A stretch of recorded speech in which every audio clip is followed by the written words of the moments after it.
It does that. Of course. Let me see here. Make sure that is off. How do I get that off? There we go. Okay, does that look better, Chad? Yeah, that looks good. We're chilling.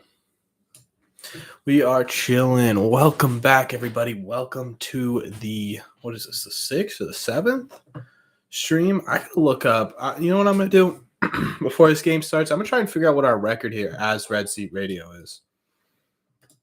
Because I feel like we have a winning record at least. Which makes sense. Red Sox are winning. First one, Rodrigo. You are the first one in here. Welcome in. Jack is close behind. What's going on, Jack? Jack, were you in what is?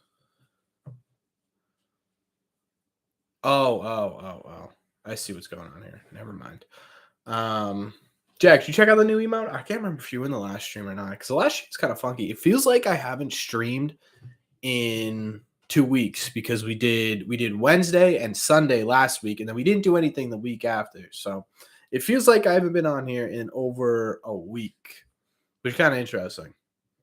But I'm ready. We got Josh Winkowski tonight. We got Jaron Duran tonight. We got a AAA team against another essentially AAA team. I mean, the Athletics are, if they were on, besides what, Sean Murphy, Frankie Montas,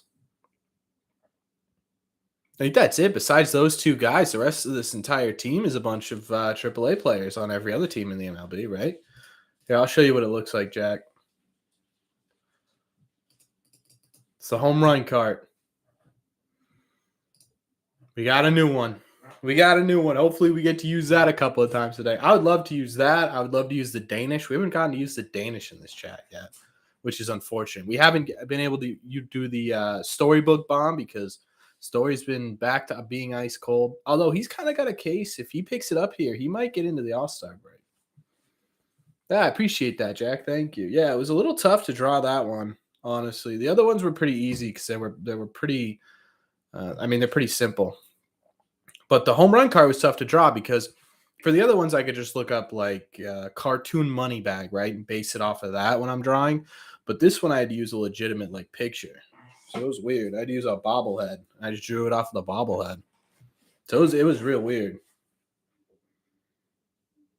I'm waiting specifically for Mayo to get in here.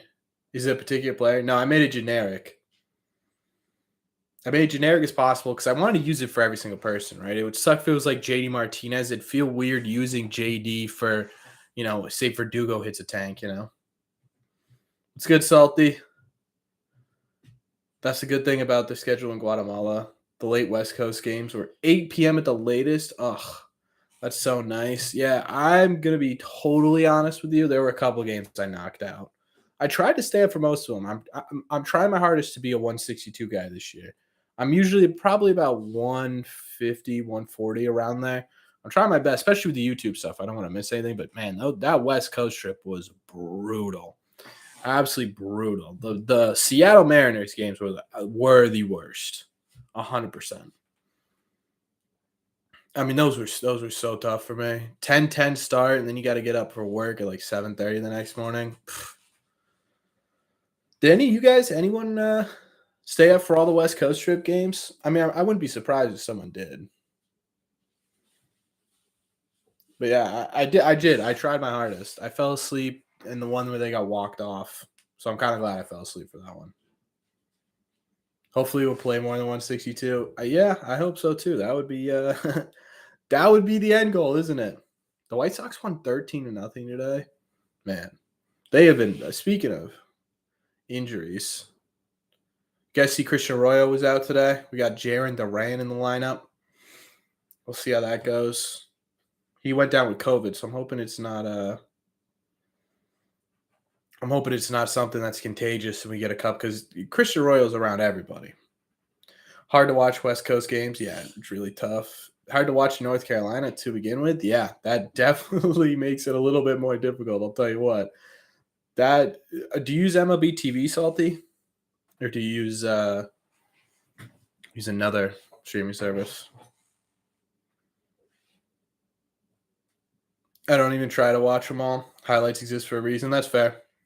That's why I like putting out the recaps. One of the things when I first started the channel, because I tried to plan out what it was going to look like during the season, and I wanted to do the recaps because the only thing you have right now on YouTube to watch recaps for is either an hour-long podcast or you either just watch straight game highlights, right?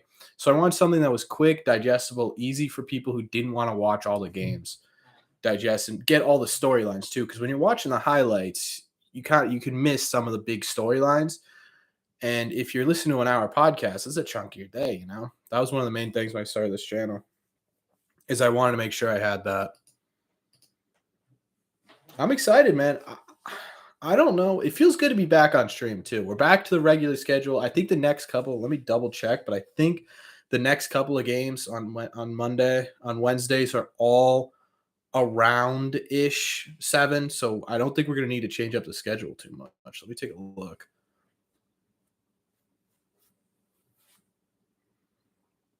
Oh, really, Salty? You don't watch any of the games? That's crazy.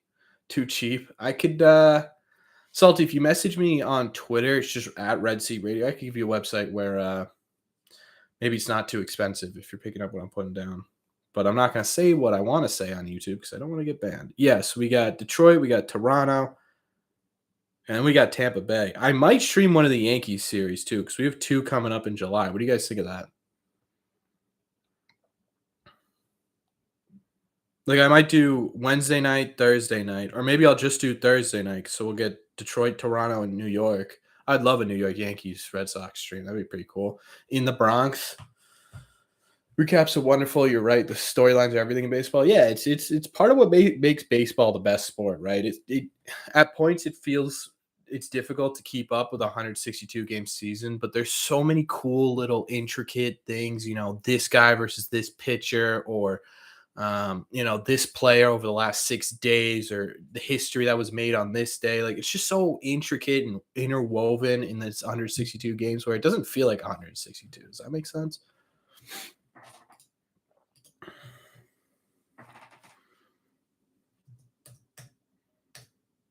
Also, I've given up on listening to the radio while watching the game too. We were trying that for a little bit because it was ahead and I was with you guys when everything was happening. But it's so difficult to listen and read chat and talk at the same time. I'm not that good at multitasking. This kid's got a Red Sox Mike Trout jersey. Thoughts on custom jerseys in general? I don't know if I love them.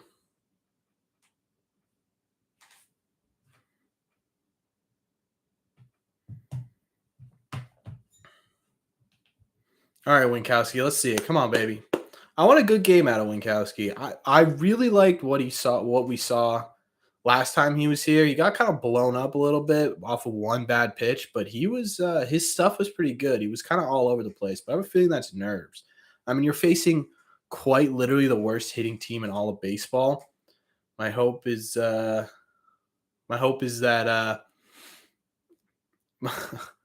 Tony Kemp is just chilling, talking to the people in the crowd. I love that. Grant P don't tweet. Fair enough. Fair enough. He's got under a 3 ERA. Although I don't think ERA matters much in the minors, considering Cutter Crawford came up here and shut down the Seattle Mariners. I low-key don't think that's going to be a trend with Cutter. They're giving him the starting rotation spot until one of the two get back. So, not a fan like the concept of Trout in a Sox jersey, though. Yeah, I think I would understand, like, I don't know, if you're like your dad, right? Your dad's been a lifelong Red Sox fan. Get him an away jersey with his last name on it. I understand that to a degree. To put current players on the back of a custom Red Sox jersey who don't play for the Red Sox is weird. Flat out, that's weird. I used to have a custom Provost Red Sox shirt. I wore that like, oh God, that was 2007. It had to have been. I wore that every single game. Loved that thing. Thought I was going to be in the major leagues one day. Here we are. Didn't work out, chat. I got too focused on other things in high school. Hey, what's going on, Emon? Emon, were you in the last stream too? I don't think you got a chance to do the new emote either.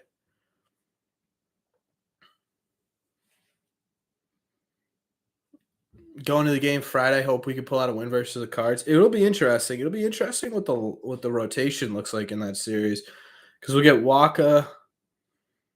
We'll get Hill, and then Waka, Hill, and then Crawford, technically, right? I assume, right? Witkowski came out to play today. You missed it last week? That's what I thought.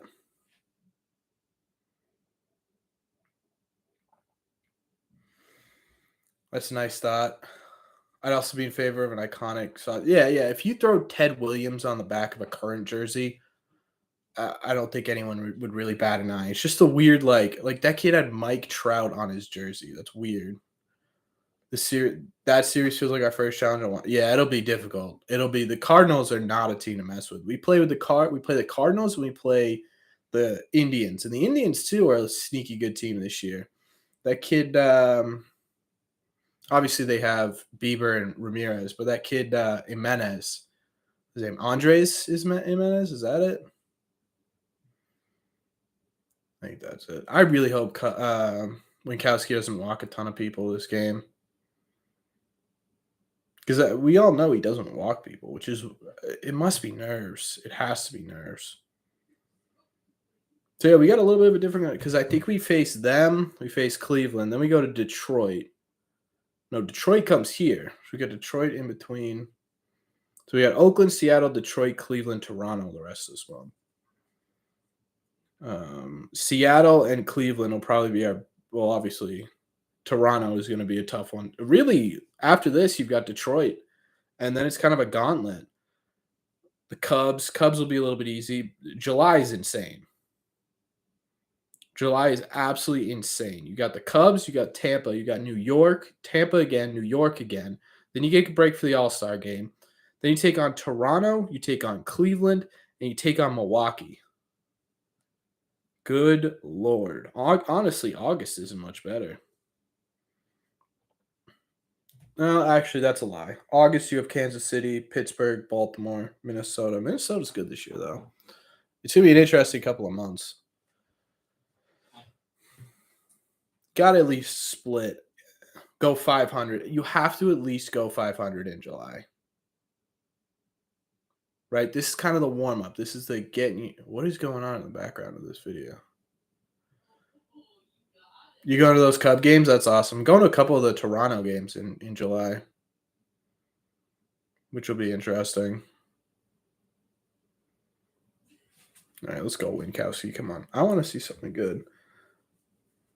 July is the defining month of the season. Yeah, if they go, it's probably it's your heat check, right? July's your heat check. If they do terribly in July, they're out of contention. If they do well in July, they could end up in second place. Worst case scenario, third place if they do well. But if you split that 500, right, and you beat up on the bad teams that come up, you could probably still get into the playoffs. So July is definitely a defining month, yeah. When does Sale return? Nice play, Xander.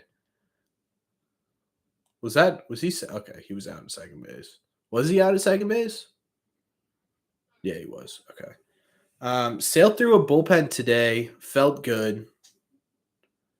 Live BP. Oh, I don't know. He might have been safe on that play. Are they going to challenge that? No, they're not going to challenge that. Anyway, Sale's looking to come back towards the end of July, so he'll most likely be back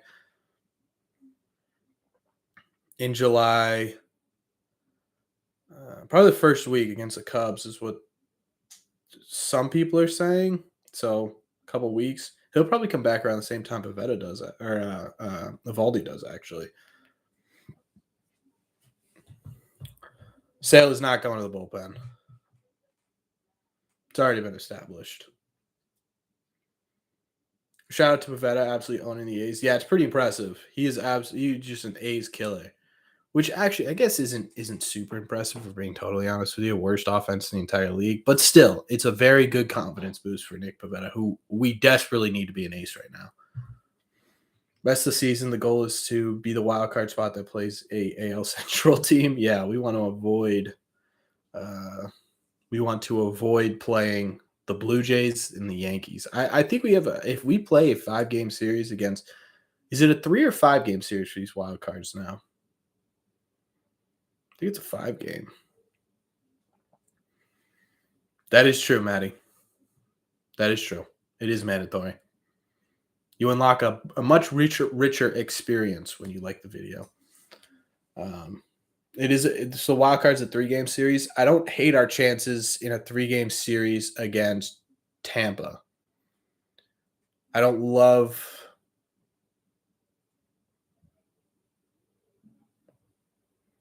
Oh yeah, Pavetta's been up there for our best, but it's between him and Waka right now for our best pitcher. Oh no! What a catch by Doogie! Thank God. Whew. Yeah, Pavetta's been fantastic. Exactly what you need.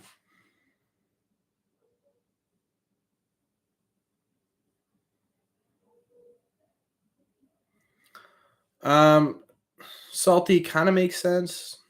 Avoid Toronto and the Astros. Yeah, I think the Astros will probably win their division though.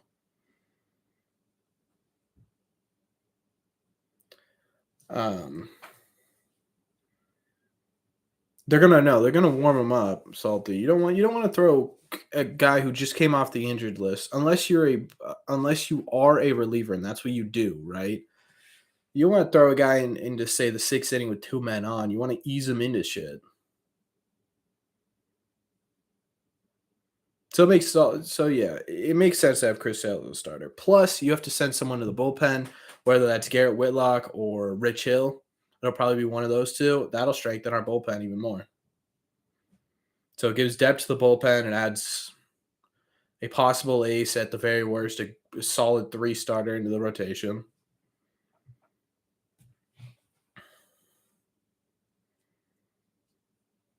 It will, in my opinion, it would be most likely Whitlock who goes back into the pen when Sale comes out. Because if you're thinking about it, right, Chris Sale's not going to go 6, 7, 8 innings his first probably 2 or 3 starts. Oh no, okay, probably his first 2 or 3 starts, which means you're going to have to piggyback him. You can't have our bullpen take on 4 or 5. What is going on with my scoreboard here? I see it going nuts. We got an ad going on. Okay, that was weird. So we're not going to have Sale every time he goes out. It essentially being a bullpen day. That wouldn't make sense. So in my opinion, Whitlock makes sense to piggyback off of Sale.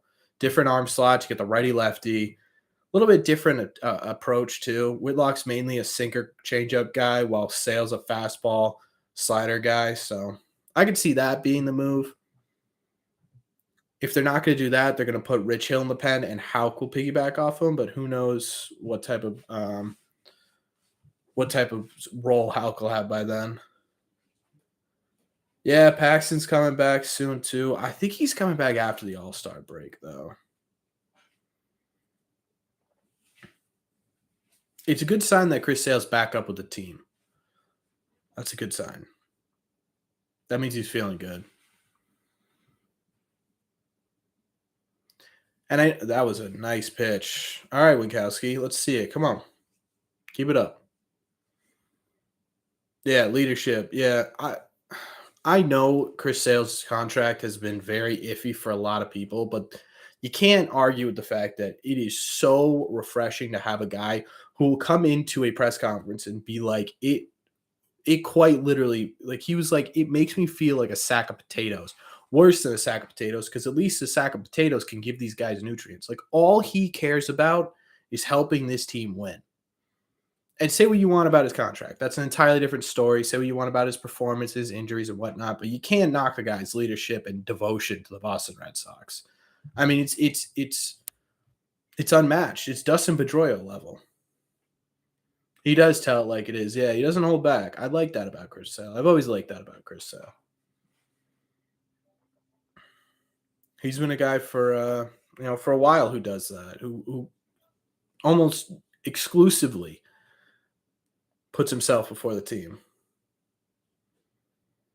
Sale and Houck on the same game sounds nasty. Yeah, it does sound kind of gross. The only concern I would have with piggybacking Houck and Sale is they have a pretty similar arm slot and a way to attack people, right? They're both mainly high fastballs, low sliders with the same arm slot, just different sides. So I don't know.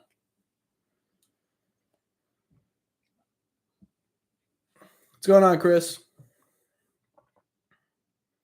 The ring makes Sale worth it. Yeah, the ring does make Sale worth it. But then you talk about the extension after the ring, and that's an entirely different story. He is a great figure in the clubhouse, though. He lives, breathes, and dies Boston Red Sox. It's awesome. He's one of my favorite players, just because of the fact of that. To have a guy in the clubhouse that will give whatever he can give to make this team a winning ball club is insane. It's rare. You don't get those type of guys often. And those type of guys tend to do well in Boston too, which makes sense.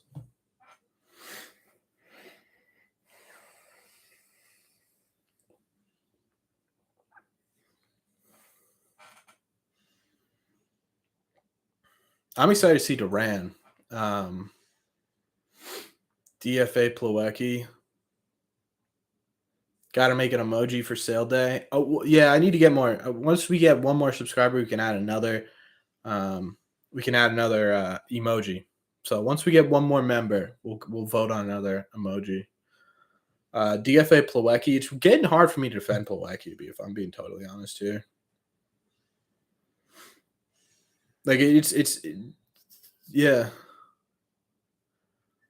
It's not like he's a defensive wizard, and he's hitting what 140. So I don't know. I could see Plawecki not coming back this year or next year. Ugh. The interesting thing about Duran is that he's now at 3 options. 3 options. He's been optioned up to the club 3 times. I believe you only get 6 per year that you can option a guy before you have to bring him up or leave him down. He went. Wow, he didn't go. That's crazy. So they only have 3 more times they can send him up and down. It's only 5 options, so now you only got 2 more. So what do you do with Duran? I think we're going to find out what happens. I think the deciding factor on Duran will be June 19th. Wow, look at that. If he doesn't get called up on June 19th, I would bet that he's a trade piece. Yeah. So June 19th, for those of you who don't know, June 19th, your bullpen roster has to shrink. You have to go from 14 pitchers to 13 pitchers, which means it opens up a spot in your roster for a position player. In my opinion, I would like to see Jarren Duran fill that position, but if he doesn't, I could see him ending up. And he almost beat that out. That was kind of crazy. So I think that's the deciding factor, basically. Who else is available for them at catcher? You got that kid Connor Wong, who's pretty good defensively. Definitely a little bit better than Plawecki. At the plate, he's a little less power hitting than Plawecki, but definitely more contact. And then you got that guy, what's his name? Someone help me out. Ronaldo Hernandez, something like that. You got a couple options in AAA who are doing pretty well. Hopefully Bayo could come up this year, but I don't want to rush him. I don't know if he's going to come up this year. I think it depends on how he progresses in Worcester. He's doing pretty well. I think he's got under a 4 ERA. He's had a couple of really good outings. But the Red Sox tend to be pretty cautious with pitchers bringing them up. Usually they either come up strictly as a bullpen role first, or they do the spot starting like Lukowski's doing. Siebold will probably come up before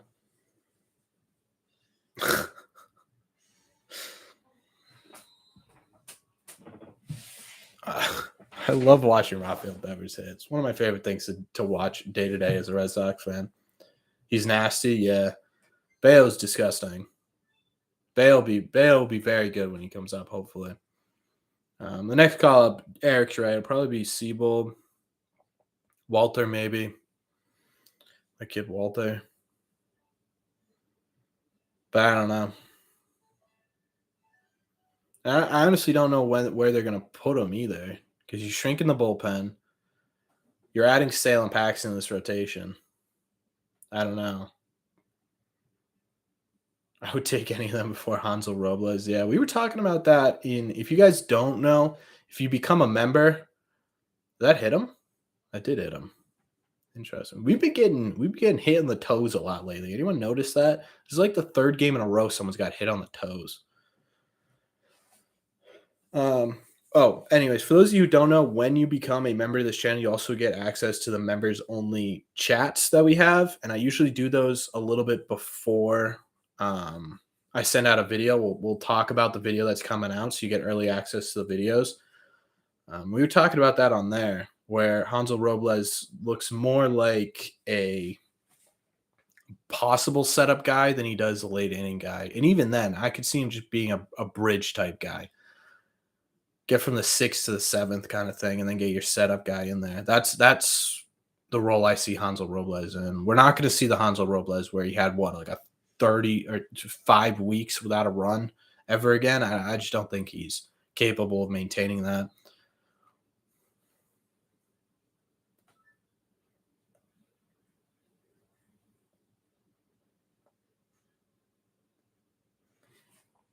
I almost hesitate to mention him, but surely you can't waste one of those 13 spots on Barnes. Yeah, it's interesting. We haven't heard anything about the recovery of Matt Barnes. Nothing. Last I heard, he was in Fort Myers. But I have absolutely no idea where he's at in his recovery or whatnot.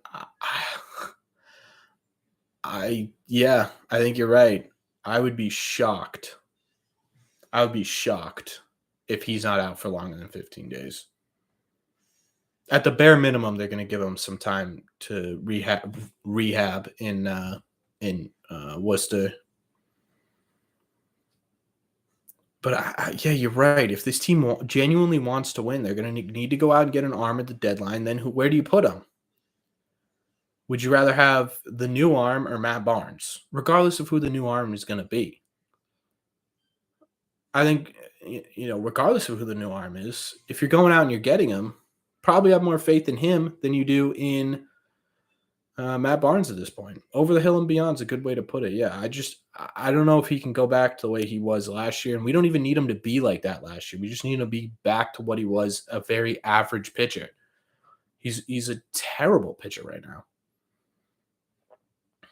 Could see Hill move to the bullpen when Paxton and Sale come back, or even Paxton. Yeah, I could actually see Paxton coming out in a long relief role. 100%. My best guess is Hill will go back into the bullpen, or will go into the bullpen at some point. I just don't know if that's when Sale comes back or when Paxton comes back. I don't know. I hope they're not relying too much on Paxton's return. That's my fear, is that they're not going to do enough at the deadline because they're trusting Paxton's going to be a good player when he comes back, because he really wasn't good before he went down with Tommy John. Ben Joyce will be the closer in a few years, hopefully. Barnes velo's down like 4 miles an hour on his fastball. You know what's interesting? I made a video on Matt Barnes' decline and like everything that could possibly be wrong with him and how certain injuries have affected him long term and whether or not. So if you want to check that out. But one of the comments on it, go Devers. One of the comments on it was super interesting. I can't remember if it was a guy named Frank or if it was you, Salty Grandpa, who said that, when I mentioned that they had cut off he cut off the tip of his thumb. They had mentioned that they cut off the tip of their thumb and they just played softball, right? It's not like they were playing some crazy game like these guys are playing. And he said it felt like throwing an entirely different pitch. So I don't know. That's different from what I've been hearing, but could that make sense? It might. That might be why his velo's down a little bit. How long is Barnes' contract? Oh, that's a good question. I think it's 2 more years, right? You got signed a 3-year deal. Yeah, he signed a 3-year deal last year. He's got 2 more years on it. I can't remember if there are any options or not. Josh Taylor will play a role in the bullpen before the year's done. Yeah, he looked good. They posted a video of him doing his live BPs this morning, and it looked pretty good.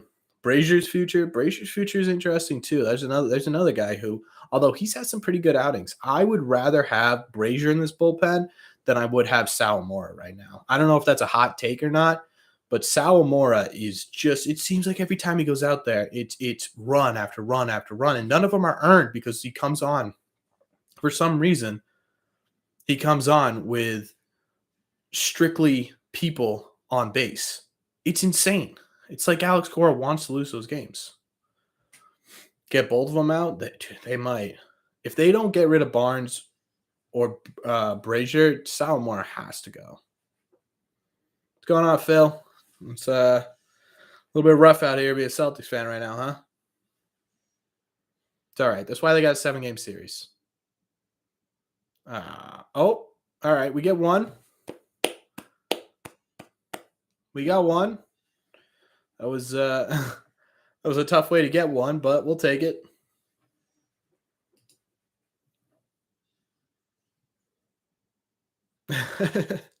You're welcome, Rodrigo. Get all 3 then? Yeah. I would be I don't know. It's the bullpen's such a tricky situation because there's a couple ways you can go about it, right? What the Red Sox desperately need right now is a closer. You can either develop a closer from within, aka Hauk or Schramm. You could bring up a guy and make him the closer. There's a couple guys in the minor leagues that you could possibly see in the closer role, or you could go out and get someone. And either way, you're going to have to make room in the bullpen. So who do you send down? I think the obvious answer, in my opinion, is Sawamura and then Brazier. Because even I don't know if Heim's the type of guy to be like, look, I messed up with Barnes. Like, we haven't really seen that before.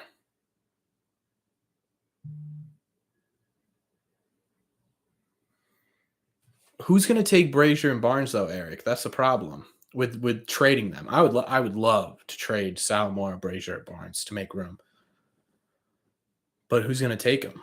Maybe it's a team that's tanking and really the prospects are there, and Heim just dumps it on them. Like, yeah, you can have these prospects, but you got to take these idiots too, you know?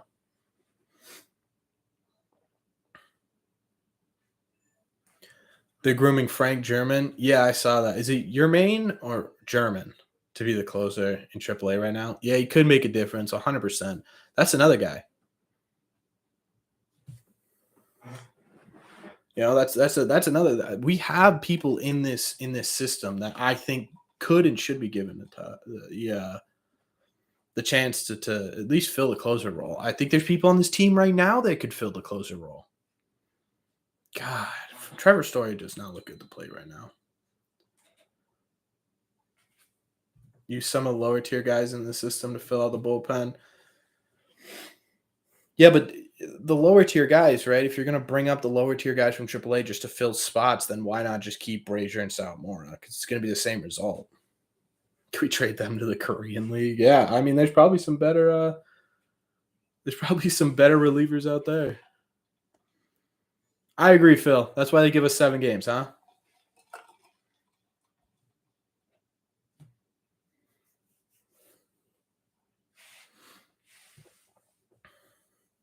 Yeah, I hope we sweep the A's again. This would be perfect timing to sweep the A's. Come on, Story. Let's put a crooked number up on the board now so we can just talk Red Sox problems the entire stream as opposed to having to watch the game intensely. Never mind, you're just gonna walk them.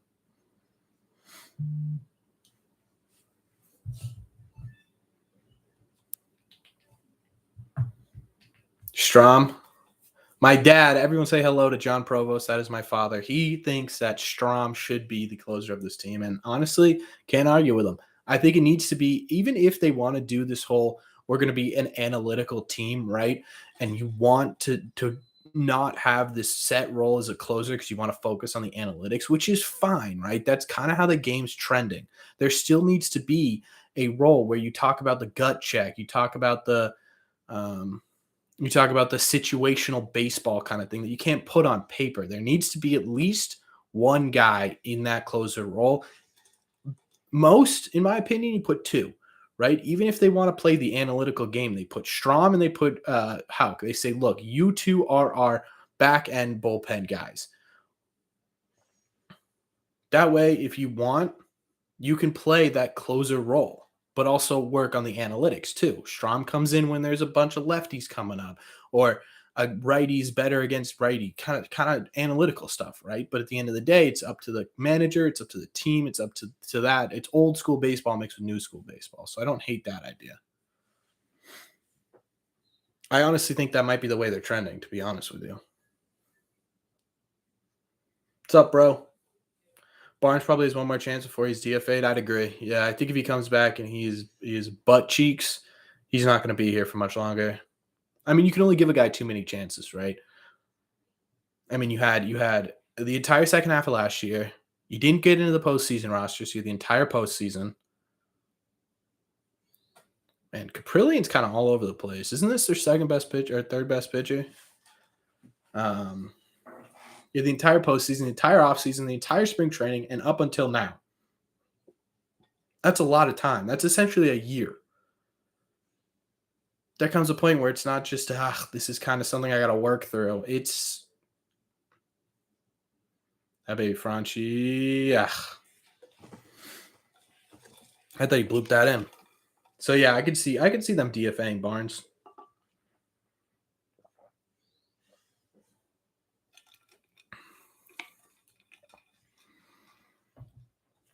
But to be totally honest with you too, I don't think I fully got this thought out before I responded to someone else in the chat. Do we know if Heim's the type of person to say, hey, look, I screwed up, let me make it right? Or is he going to be like, no, I made this call, it's the right call, I'm going to trust it?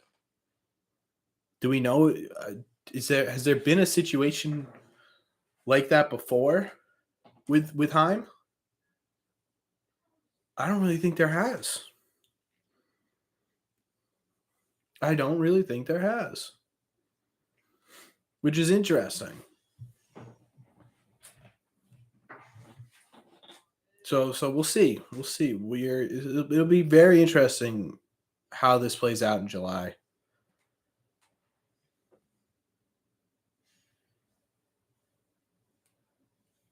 Yeah, Heim will be result based. So tough. He will trust the numbers. Yeah, I mean that's what he does above all else. So I can see. I think personally, I could see. I could see Heim DFAing a guy he signed. Tough to look back on it now, but having Bruised Dog Gratterall in the Mookie trade would have solved the issue. I wonder if they try to get Bruised Dog. Man, my chair is so squeaky. Hopefully you guys can't hear that. It's not too bad.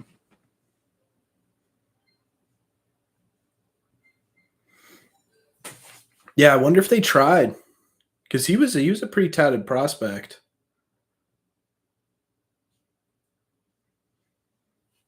Loving the streams. Thanks, bro. I appreciate it. I love doing these streams. This was like my favorite day of the week.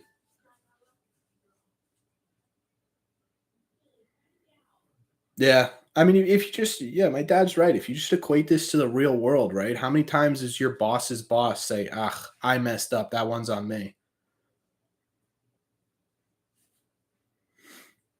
It's a little bit of a tough one.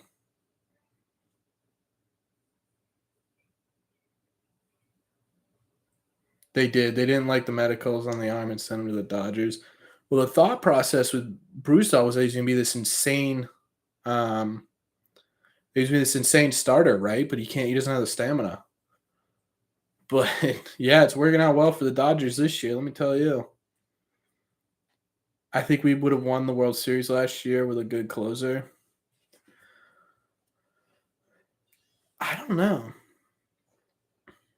I think we put up a much better fight for sure in that ALCS. I think that goes to 7 games for sure. Well, they won in 6, right?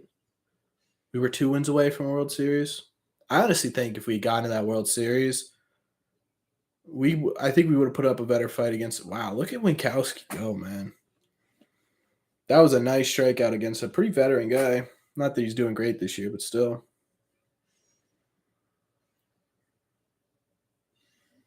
I think if we got to the World Series last year, we'd win it. We were winning a World Series, 100%.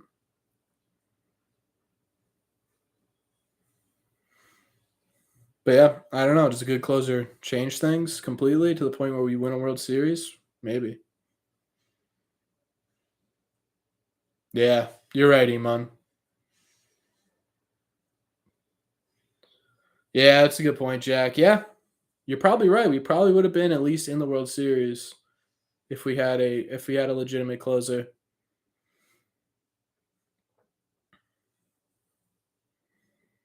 I forgot about putting in Nate. Yeah, towards the end there. God, I only remember the good parts of the playoff run last year because there were so many good parts. Heim needs to get in this chat. Listen to us. Wouldn't it be crazy if we just we were just shooting it and we just see Heim Bloom with a little check mark next to his name pop up in the chat and he's like, "Good point, Jack. I'm gonna go out and get one." That'd be nuts. Imagine if the Red Seat community, Red Seat Nation, changed the course of Red Sox history forever. That would be crazy. Y'all would have to like the video then. Y'all would have to like the video.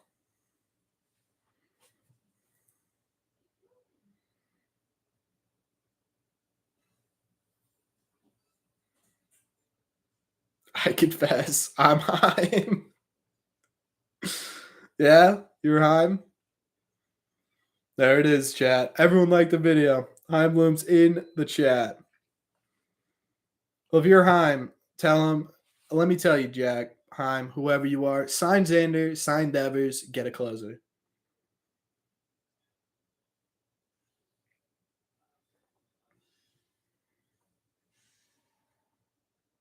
That's a little blue. I'm trading Xander. I will physically be ill if they trade Xander Bogaerts. That's not even a joke. I will throw up. I will throw up. That's not even a joke. I will throw up. Bloom signed the boys ASAP. That's right, baby. They deserve these bags. They deserve them. About 260 for Xander, 300 for Devers. Call it even. And trade for Juan Soto. I haven't given up hope. Juan Soto's not doing great this year, though. Not doing great. He's hitting below 250, I believe. Look at Winkowski. 2 great innings. Well, the first inning was a little rocky, but that was a great second inning. Oh, man, he's screaming to himself. What's going on there? You see that, chat?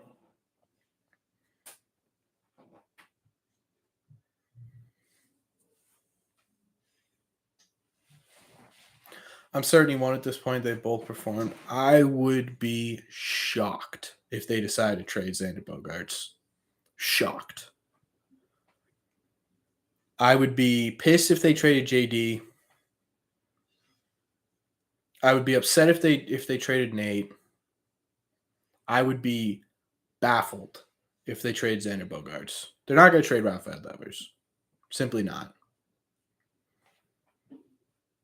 Simply not going to trade him.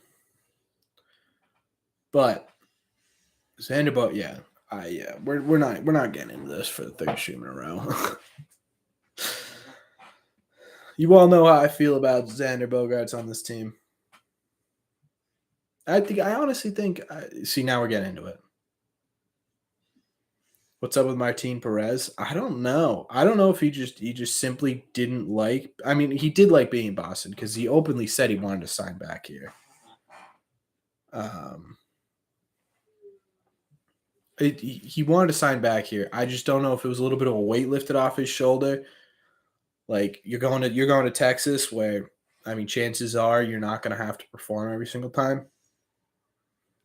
So maybe that has something to do with it. I know he's on a little bit of a revenge tour because no one else really wanted him. I actually don't blame Bloom at this point for not getting the extensions. This point, it appears to be the owner's decision. Yeah, every single person that talks about Xander Bogaerts, um, on this Red Sox team, regardless whether or not it's a teammate or an executive or what, wants him here, which leads me to believe a lot of it is the ownership giving him a budget. Can they afford all three? Who? JD, Xander, and Devers. Thought the Red Sox didn't give him an extension offer. Who? Martin Perez? They didn't. Duran's most likely to be traded. Yeah, I think after June 19th, if he's not called up to the Major League roster, he will be on the trading block 100%. I don't know if they could afford to sign Xander, Devers, and JD. They could definitely afford to sign Xander and Devers. That is for sure. We know that. We know that they can afford both of them and still comfortably be under the line here. What's up, Mayo? We were just talking about the question. Mayo posed me a question on Twitter for those of you who don't know. The question was, we talked about this earlier. For those of you who already listened to it, you don't have to listen to it again.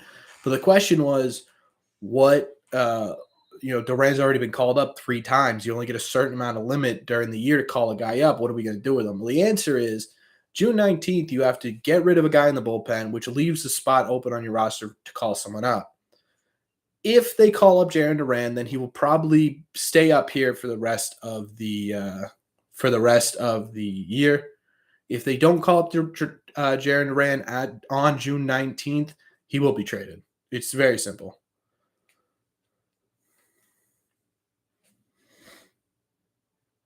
Send Franchi down. I wouldn't be shocked if they're giving Franchi a little bit of a shorter leash now. He's not been swinging the bat well, although he did put good wood on that first at bat. Look at JBJ.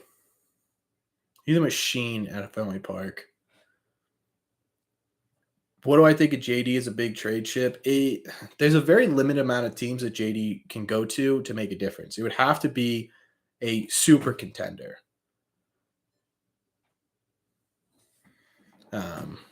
The Padres is the only team off the top of my head that I could think of for JD Martinez genuinely to go to.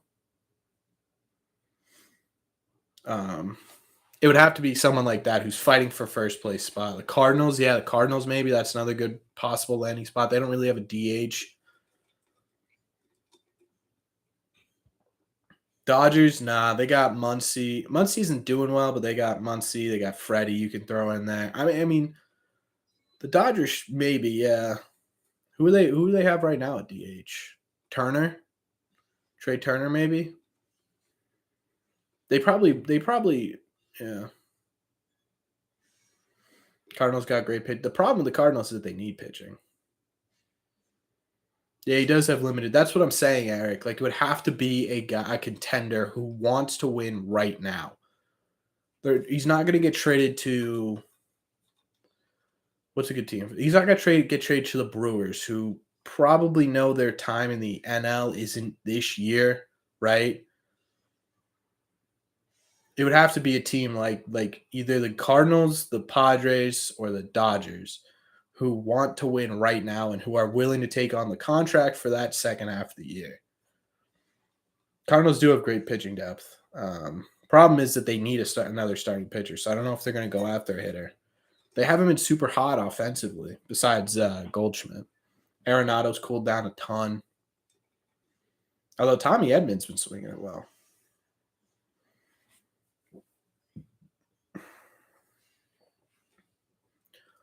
So, yeah, I think you could get a haul for JD. It just has to be the right team.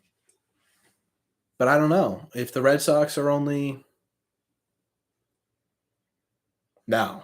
Yeah, I don't want to give up Waka. He's been too good.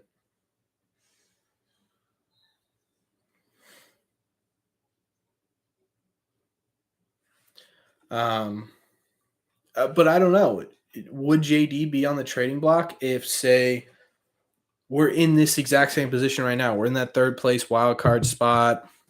You know, we did well against Tampa and Toronto. We faltered a bit against the Yankees. Uh, did Duran just go yard? No, right? No. God, Nesson, stop doing that to me. They could swallow some of the contract for a better prospect. I don't know if they will, though. You've watched a lot of Cardinals games. Yeah, they're a fun team to watch right now. They're on fire a little bit. They do have, yeah, they got Tyler O'Neill, Tommy Edman.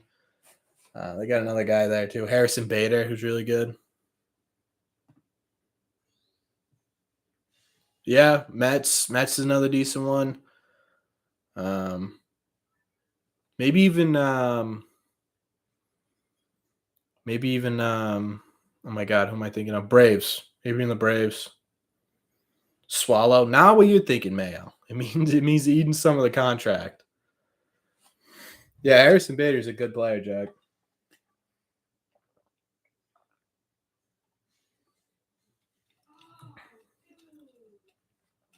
He reminds me a lot of like a more well polished Aaron Duran.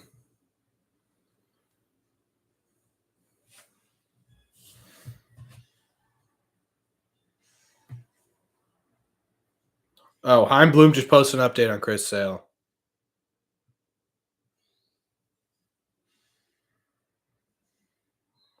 All right, so Heim Bloom, 17 on the mind of a 12-year-old. Like every guy's got the mind of a 12-year-old. Anyway, so someone's interviewing Rafi. Oh, Rafi. God, I love Rafael Devers. Whoever's got him, throw him up in the chat. Let's go, big scoops. Let's go. What a shot. Let's go. That was a tank. God, Rafael Devers, so much fun to watch, man. He's quickly becoming one of my favorite Red Sox players ever. He's so fun to watch. You can't get a fastball by the guy. Look at this. Is that a curve? No, that was a changeup that just didn't change. Let's go. That's my AL MVP, chat. That's my AL MVP. Am I going to be doing an in-depth video coming up on the draft? Yeah. Yep. What the draft is what, July something? MLB draft 2022.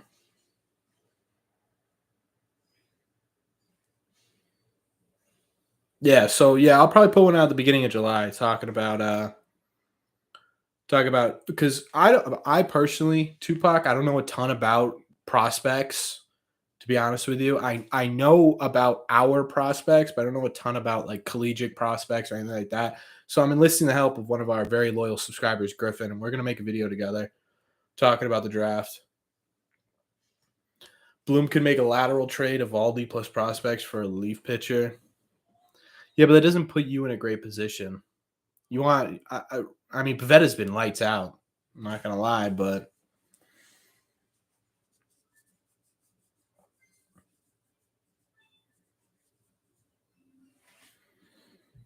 JD do it?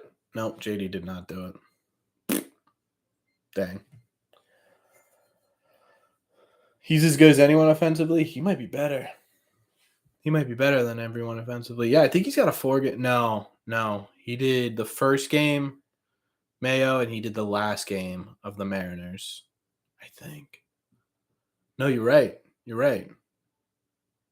Yeah, he's got a 4-game home run streak, I think. Looking forward to that video. Yeah, it'll be cool. It'll be a good one. Griffin's super analytical and knows a lot about prospects and stuff like that. So he and I have been talking, and he's got a couple of guys he's got in mind. I'm going to look over them, pick which one I think is best, but I'm also going to give you everyone that he thinks too.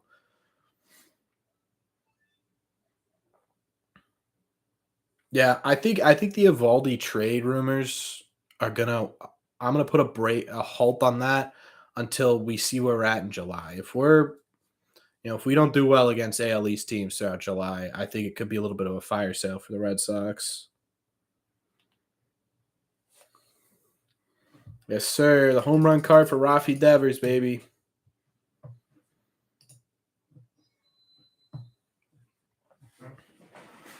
But right now, Iman's right. If we're in this same position we are, or better, come July, the end of July, we're gonna be buyers. We're obviously gonna have to give some people up, but we're gonna be people, bringing them in. Xander gone? No. Nope. Xander's going nowhere.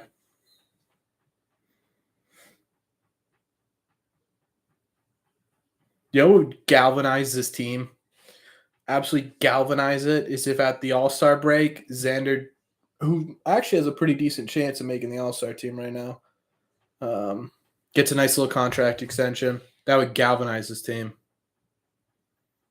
Anyways, we need to go over this Chris Sale news. All right, so Chris Cotillo, I think we'll be in contention all year. I think we will too, especially if they keep playing like this. Plus, we're winning one right now. We're winning 1-0 games. That'd be absolutely ideal. Yeah, like I said, Mayo, if they trade Xander Bogaerts, I will quite literally, this is an exaggeration, throw up. Christian Vasquez is my shortstop. Anyway, so Chris Cotillo on Twitter is interviewing Chaim Bloom for an article. He asked about Chris Sale. This was Chaim Bloom's response. I want your guys' opinion on this. This is all a quote. You zoom out here, and Chris Sale at the top of his game is an ace. I don't know if there's anything you could ask him to do that's more valuable than that. He has shown that he can do it, and we would do well to remember that. That was his response. What does that mean, chat? If you need me to read it again, let me know. But I'll tell you what I think about that. I think that combined with Alex Cora's comments, I think he's going to come back and be a starter. He's getting traded. Yep, that's it. Sounds pretty obvious to me. Read again, please. Okay. Read it again? Okay. All right, so Chris Cotillo on Twitter talking to Chaim Bloom about Chris Sale. This is what he says. You zoom out here, and Chris Sale, at the top of his game, is an ace. I don't know that there's anything you could ask him to do that's more valuable than that. He has shown that he can do it, and we would do well to remember that.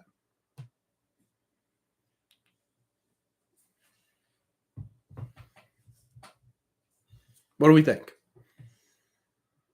Means he's going to be in the rotation, vote of confidence. Yeah. Nick Pivetta is this team's ace. Yeah, right now he dead ass is. Yeah, I think that's the team saying, hey, he's not an ace now. Yeah, but you got to remember, the big thing with Chris Sale is that, yeah, it sucks that he's injured again. And, yeah, it feels like you're kind of wasting money having Chris Sale on this team. But this isn't Tommy John. This isn't related to his arm. And he even said that, hey, my arm feels great. You want me to read it up here for you, man? You want me to read it up here? Can you even see me right here? Is that where you want me to read it?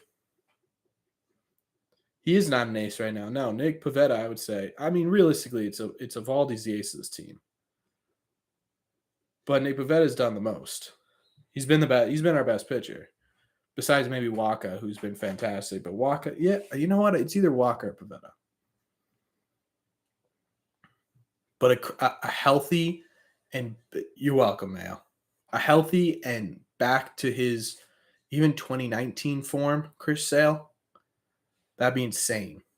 Chris Sale struggled when he came back. Right, he did, yeah, 100%. But again, that's coming back from Tommy John. You're not allowed to throw it all. You don't have a ton of faith in your arm. You've heard guys talk about that. And we haven't really seen a guy come back and be lights out from Tommy John.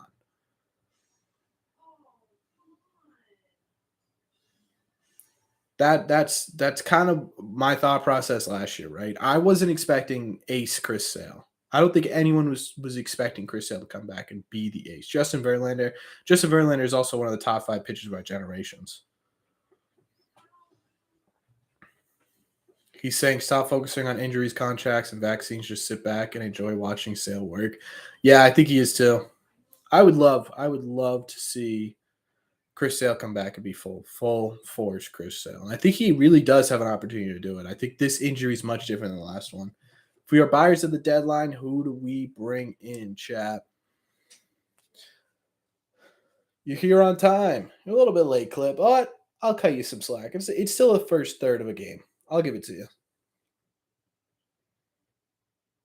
Who we bringing in, chat? If we're buyers at the deadline, we're bringing in at least one bullpen arm. At least one. Yohan Moncada. Yeah, we're gonna trade away Rafael Devers for Yohan Moncada. Yeah, I think realistically we need Josh Bell. Yeah, but Josh Bell's been swinging it. I mean, Josh Bell's depending on where we're at with Cassis, I could see them going after him.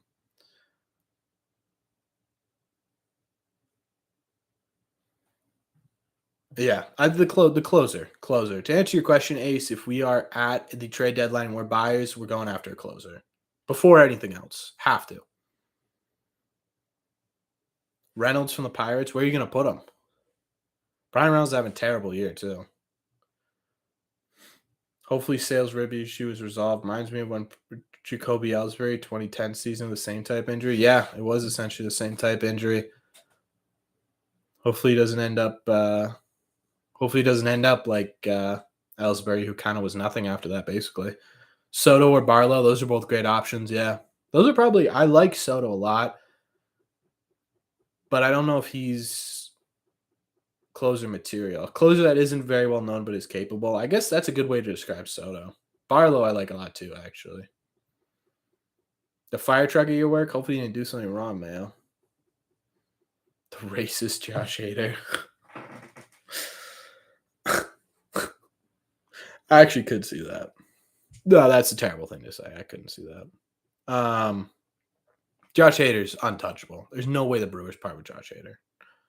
And even if they did, it would cost us probably Mayer, probably Cassis.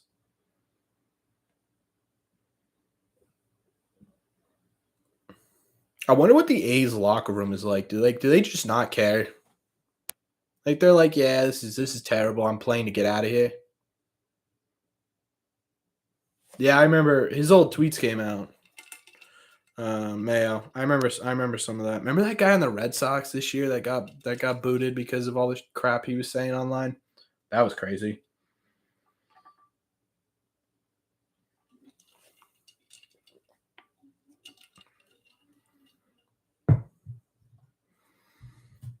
Yeah, Boogie. The problem with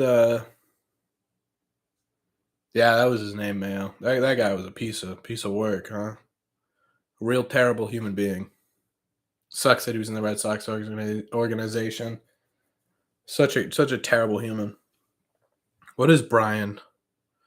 How is Brian Reynolds doing this year?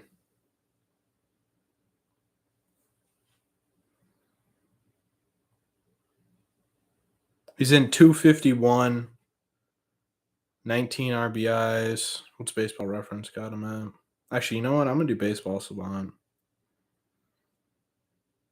Respectfully.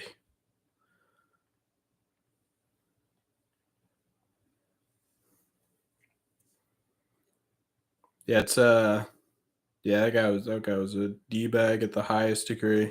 Aaron Judge is in the top 1% of everything right now. That's crazy.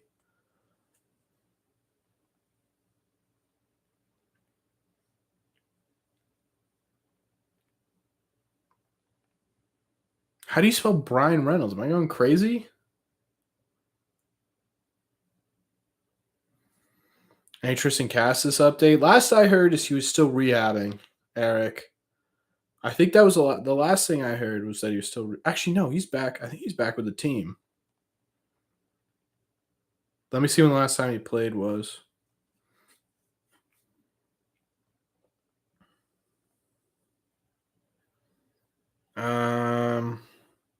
Yeah, I think he's back with the team. It is Bryan. Dang it. Now I have to go back here. Okay. Bryn.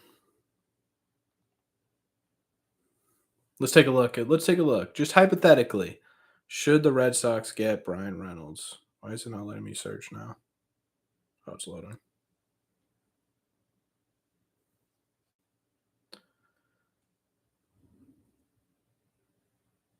Ugh. God, I got a new phone. I have no idea how to work it. Did Xander just hit one out?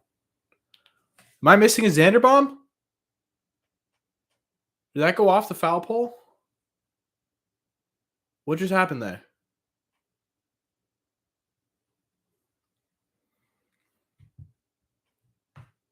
What just happened? I'm looking at my phone for 2 seconds to look and see how bad Brian Reynolds would be on the Red Sox. Let me take a look here.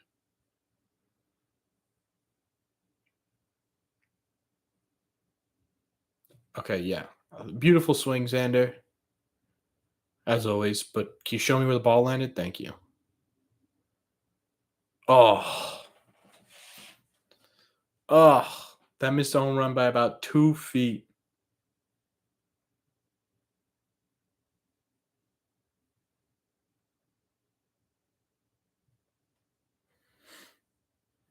So yeah, the latest Tristan Cassis update is that I think he's back playing with the team fully.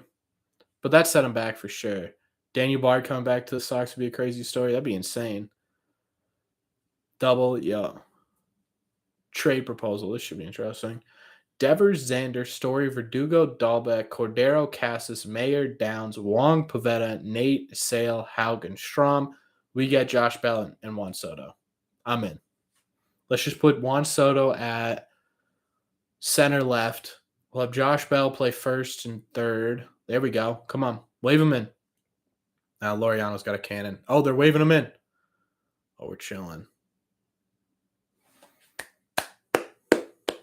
All right. This game's officially out of reach. There is a 0% chance, right, that the Red Sox come back. Let's get that Xander money bags going.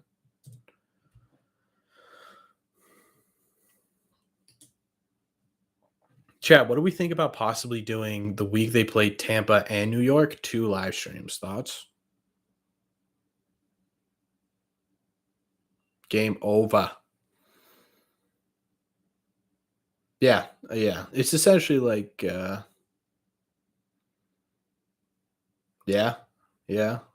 I'll figure it out. We should do at least one of the Yankee games. Have to. I'm here for as many live streams as possible. Yeah. I mean, that's the second and third Yankee series of the year. We got at least do one. Devers MVP candidate? Yeah. Devers is an MVP candidate for sure. Aaron Judge is a clear MVP leader right now. Ramirez is probably in that conversation, but then you got Yordan Alvarez maybe, and Devers for sure. Devers is at least 3 or 4 in my opinion.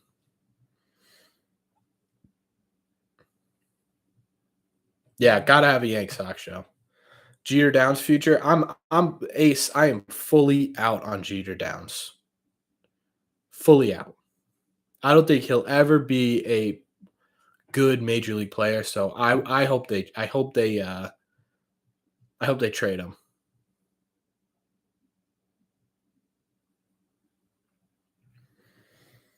Don't do anything stupid, man. Devers' WAR is higher than Betts, who's an MVP candidate in the NL. That's crazy. If Aaron Judge wasn't having the season he was having, Rafael Devers right now is the leader. Maybe Jose Ramirez. Yeah, that's what I hope happens, Clip. I don't love the idea of giving up Durant because I think he will be a crazy good player for another team, but I'm okay with parting with him if it means winning now. Especially we don't have a ton of outfield depth. That's the problem. We have a lot of first and third outfield depth. We've got like Fitzgerald, who's not great defensively. God, Story. Come on.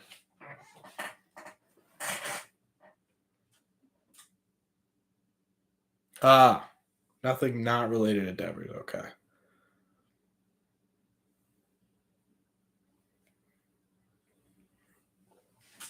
Yeah, Ramirez is having a crazy good year. Honestly, Ramirez and Devers are probably pretty neck and neck. Obviously I'm voting for Devers to start it, but I could see that happening. Yeah, Gilberto's a good one. Nick Decker, I haven't heard a ton about, but I mean, those are your big three, right? Thoughts on starting Sale in the bullpen, maybe making him closer for just this year?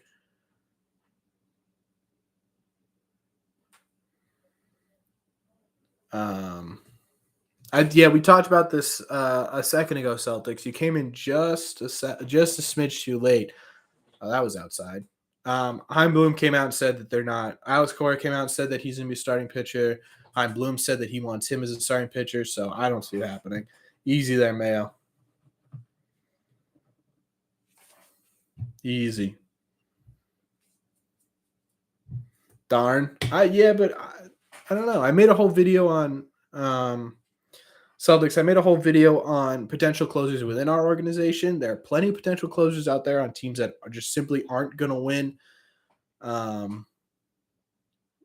With teams that simply aren't going to win, and we probably get for relatively cheap. You've got guys in the minor leagues who are shaping up to look like really good closers. So yeah, how I think is a great option. Strom, someone we got to look at for sure too. We'll see. I mean, they had how warming up in the ninth inning of last game. I don't know why, because we were winning by so much. But yeah, they had how for last game too.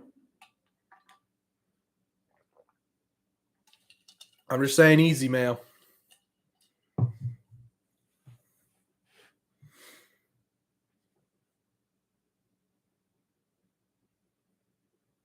But I wouldn't be opposed to the trade.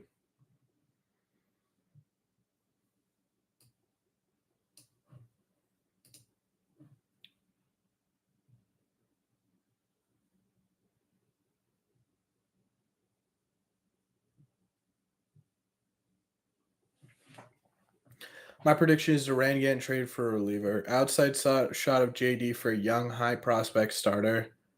Other than that, I don't see anyone on the trading block. But why not? Someone try and someone try and convince me that Jeter Downs is good for this Red Sox organization. Like you genuinely think he will make a difference on this team. Certainly not good pitchers to put him in the right role. Yeah, it's all about finding where a guy's comfortable, right? How as a starter, I don't know why Cora won't accept that. I don't see. Here's the thing: if we need someone in this rotation, God, Franchi, come on, buddy. God, I wouldn't be shocked if Franchi and Durant switch places at some point this year. With how it's okay, so you've got this hole in your rotation, right? You need one of those two guys to come in. As much as it sucks having Whitlock out of that bullpen, right now Hauk and Whitlock have about the same ERA in the bullpen. And if you minus the terrible outing that Hauk had against the Angels at one time, he's got a lower ERA out of the bullpen. He seems like a better fit for the bullpen, and Whitlock has much more potential as a starter than, in my opinion, than Hauk does.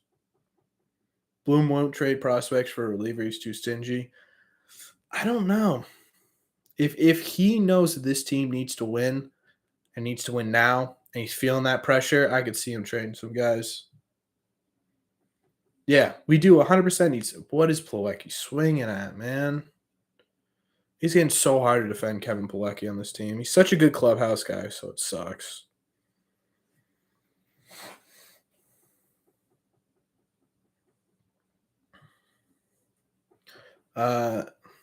With Sale and Paxton back soon, it will make it easier for Houck. Yeah, I think so too. A lot of the weights lift up. I think it'll make it easier for Garrett Whitlock too. If he doesn't go back into the bullpen, which I think he will, it'll make it easier on him. I mean to ask you, should Barry Bonds have been in the Hall of Fame? Yeah, Barry Bonds should be in the Hall of Fame. 100%. He's the greatest to ever do it, regardless of steroids or not.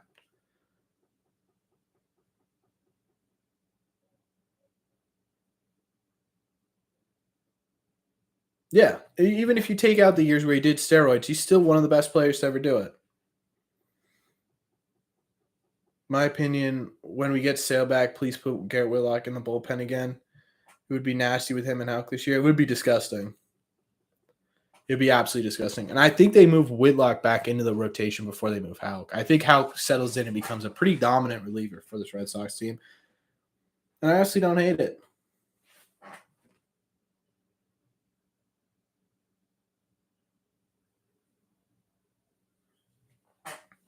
I think they let Iglesias walk. That's the chair chat, not me. Obviously, Arauz didn't plan out. I could see Jeter Downs getting a shot in that role. Maybe. Yeah. But you got, I mean, if you want to go the route of a utility infielder, right, you could always bring up, like everyone's been begging, Jaron Duran, and just have Christian Royal go back to being your utility infielder. Red Sox don't have many trade chips. They don't. You're right. Compared to some other teams, you're right.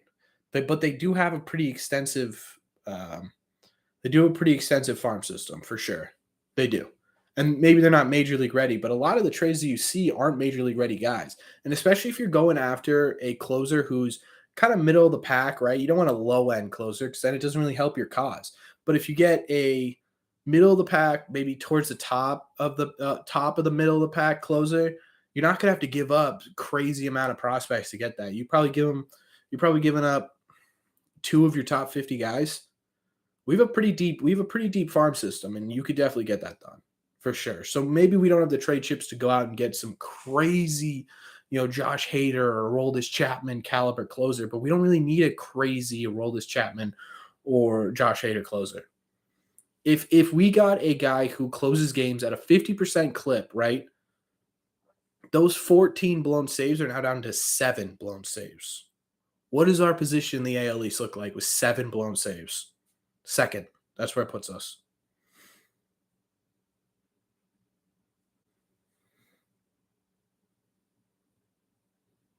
Yeah, he is very much the definition of an anti-hero. Barry Bonds is. Houck doesn't have the pitching arsenal to be a starter. Whitlock does. I agree. I really genuinely think Houck could be one of the most dominant closers we've seen in a while based on his skill set. If they mold him the right way, that is. Between his mentality and what he pitches with, I think he'd be pretty nasty. It would take Duran for Soto or Barlow. I'm all right with doing that.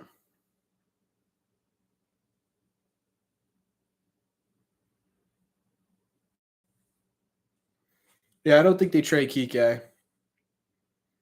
I don't know. The Red Sox love their utility guys, so I don't know if I see him leaving the Red Sox. I also just love Kike on the Red Sox.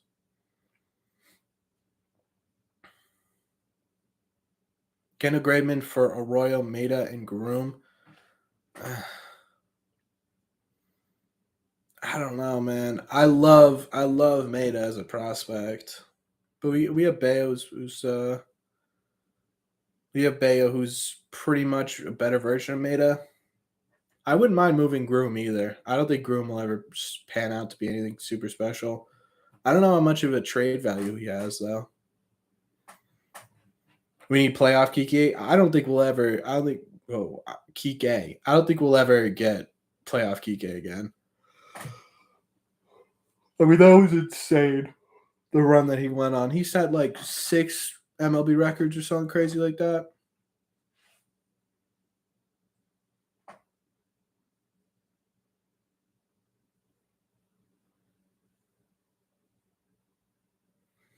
Jeez, I got you that fired up, Eric. Can you go take a lap?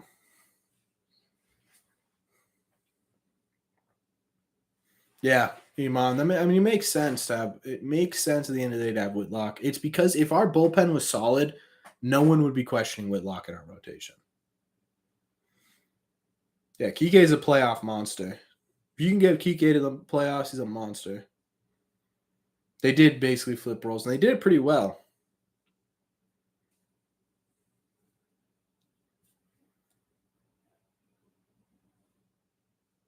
Winkowski's having a knock on wood, much better start than he did last time, which is good to see. I like Winkowski. I like his stuff. I like that he's not a blow it by him type pitcher because everyone, you don't have to be a blow it by him type pitcher. Kike has some trade value. Yeah, he does. He does, especially for a team that's pushing to the playoffs. Because you know what he could do? He did it for the Dodgers. He did it times 10 for the Red Sox.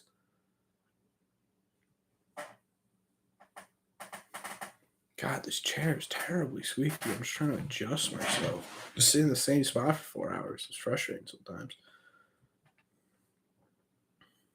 But I don't know if they trade Kike. Because then who are they putting in center field? Jackie? But then who are they putting in right field? Ref Snyder? Maybe. I don't know. I think they like the versatility of Kike too much.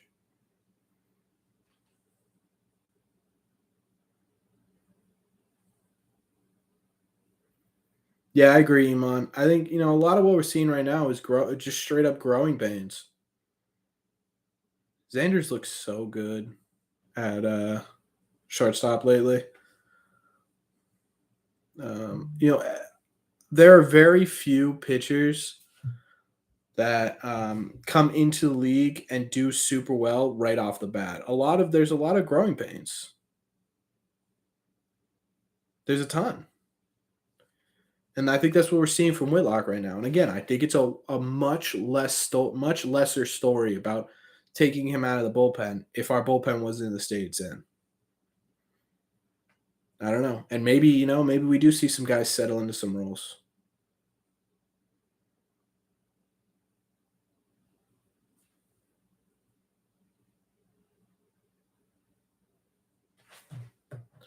Genuinely believe that Whitlock will be an outstanding ace pitcher. I think so too.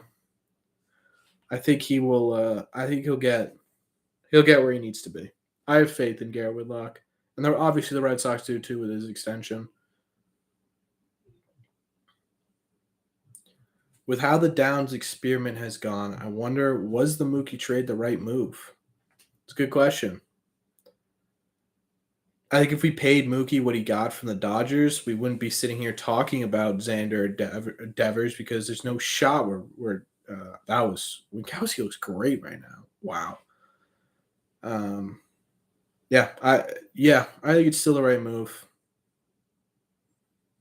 I think it sucks a lot. I loved Mookie. He was one of the best to ever do it here in his short time. That MVP season was one of the best seasons put together by a Red Sox in a long time. But yeah, for the future of the team, you can't have everybody. The prospects have just what were the prospects we got from the Mookie Betts trade? We got Jeter Downs, we got Jay Groom, right? Obviously we got Verdugo, who's done pretty well, but he wasn't really a prospect per se. Colton Wong, man, we gave.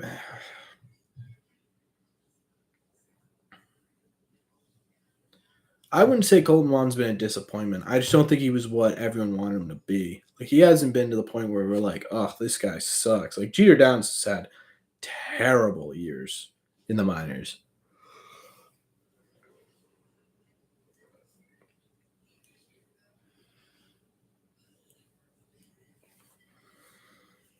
Yeah, he has put them in a position to win, Iman. But there also been some games where you could just tell everything he was throwing was getting hit hard.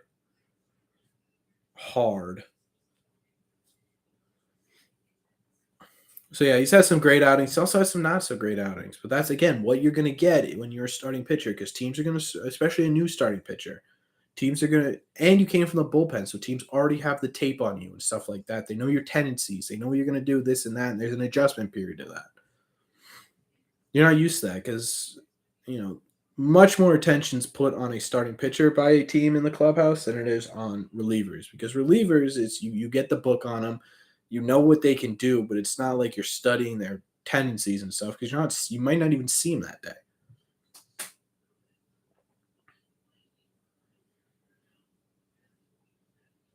Nice. Another nice little inning for Josh Winkowski. I agree the Red Sox window was 2017 and 2019. After that, they were going to have to let one go between Devers, Xander, and Betts. I think they made the right choice. Yeah, I think so too. Xander really isn't the same player as 2018. Xander wasn't a huge, I mean, he was a leader in the clubhouse and a leader amongst his team, but he was not a huge factor in the Red Sox World Series. Let me see in the World Series. What did he hit? This is my lucky card, by the way. 2018 World Series. Keep it with me.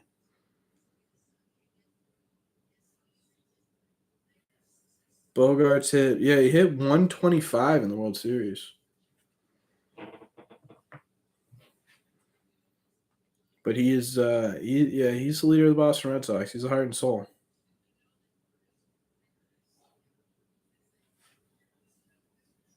Yeah, you're probably right, Iman.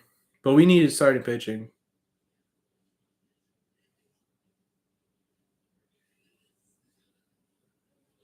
The Mookie trade did not have to happen, and it does not look good at all. But I'm pretty tired of talking about it. I think if you're gonna make that excuse, Mookie was the right person to do it with because of the contract he got. But I think you're right, Elon, and I think you're right, TJ.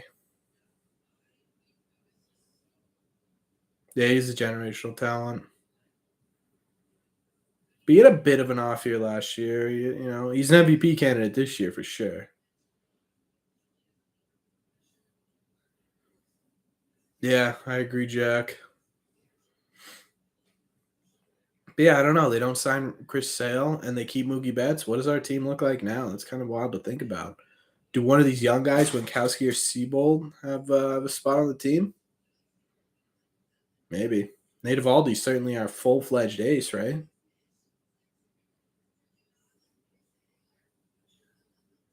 Yeah, but the problem with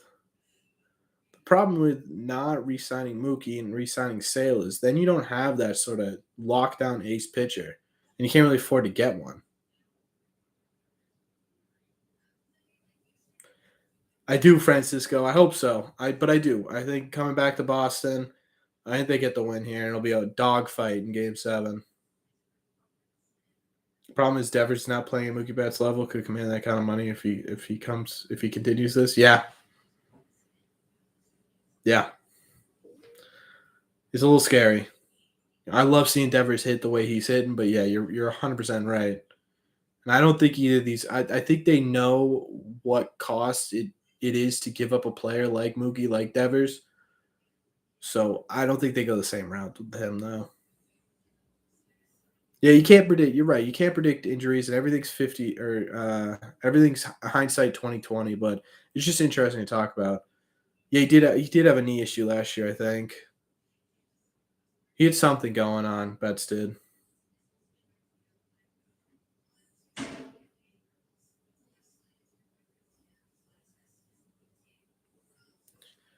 Erod, what a strange. Yeah, that was whatever's going on with Erod. I hope he's all right, man. Clearly, it's something to do with his family, but that sucks. All right, let's see Durant show off some speed.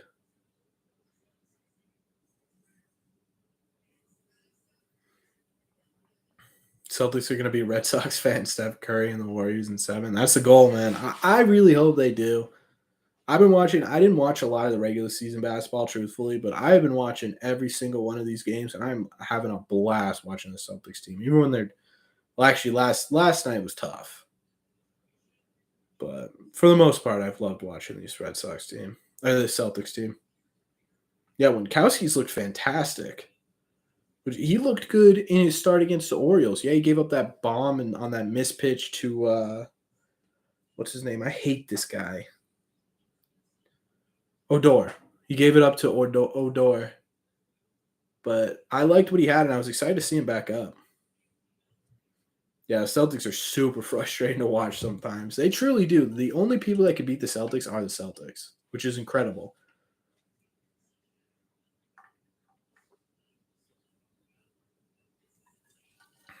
Because somehow they really do manage to do that. Why does this game feels like it's going by so slowly, no?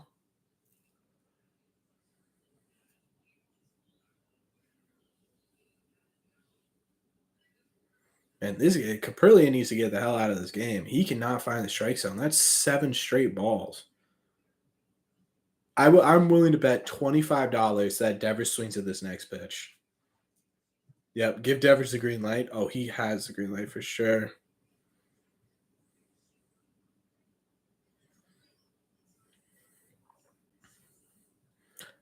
That's a good question, Iman. Wow, he didn't. Yeah, Oakland. This is kind of a tough one to live stream, to be honest with you, because we know it's not going to be a close game, and we know that they're not going to come back in this. Oakland's probably not going to come back for this. I think Iman. I think Devers is more important to the Red Sox than Smart is to the Celtics, but it's pretty close. But I think what Devers is doing right now on the Red Sox is more important to this team.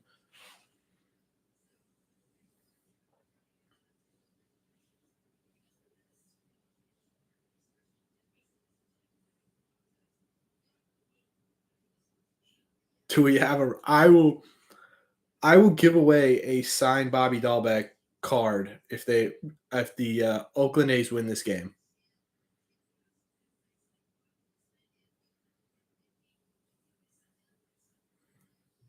Make things interesting. Put in Robles. Yeah, let's do it. Let's test this theory. He has 6 walks through 4 innings. That's crazy. No wonder this game's going so late. I was like, excuse me. I was like, it's the 4th inning.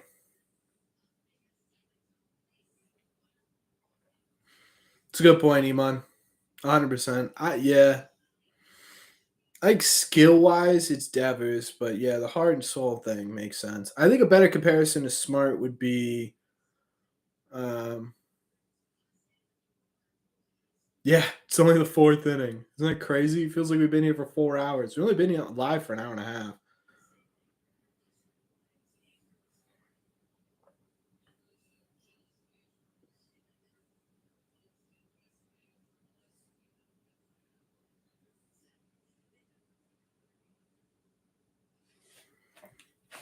Is the PGA Tour in Massachusetts right now?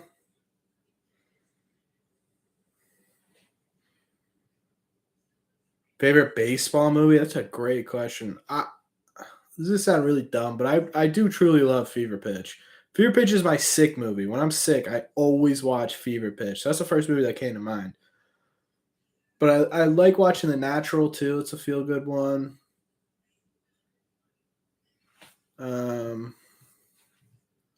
The Natural, obviously, Field of Dreams is a great one. I love the 42 movie 42. They have like a, if you're counting documentaries too, they have one on the '04 Red Sox Yankees series. That's up there. But I have to say Fever Pitch just because it's quite literally the first movie. The second I don't feel good, I put on Fever Pitch. I wake up in the morning, got a little fever, straight to the couch to watch Fever Pitch.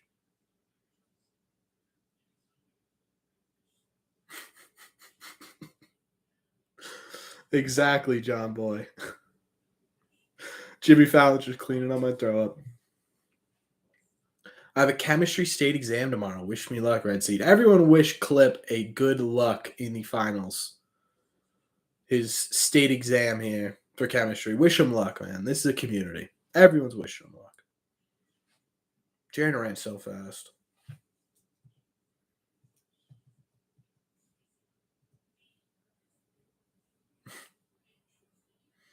$50 to pass, you can do it, Clip. I believe in you.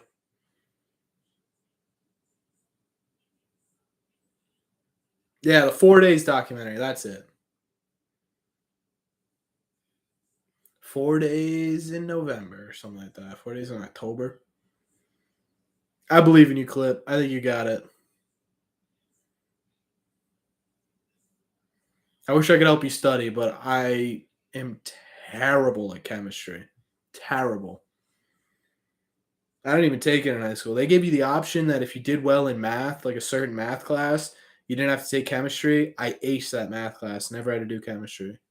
Strictly because I knew I had to take chemistry if I didn't do well.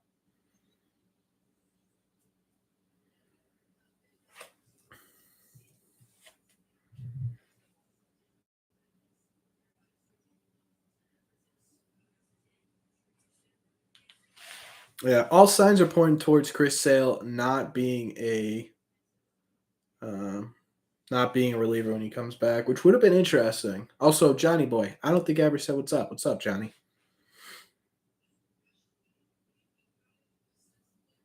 Breaking Bad fan.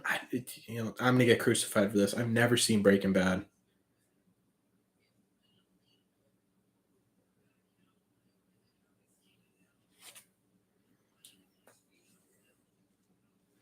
You're trying to get your associate's degree in high school? That's nuts. Oh, let my ear breathe for a second. I feel like um I've been sitting here for 5 days. Unsubscribing. I knew people wouldn't like it. I've never seen Breaking Bad. I want to get into it too, but it's gotten to the point now where I feel like if I don't absolutely love it, and think it's the best show ever, people are gonna hate it even more. The fact that I watched it and didn't like it years later. I feel like Breaking Bad's one of those shows where you had to watch when it was like the thing. Like Game of Thrones. I've also never seen Game of Thrones. Never seen Breaking Bad either. Johnny's on my page too. Yeah, that's crazy, Clip. That's insane that you're trying to get your associate's degree in high school. Are you going to try and do 2 years of college and get your bachelor's? Or are you going to try and do 4 or whatever and get your master's? Is that the plan?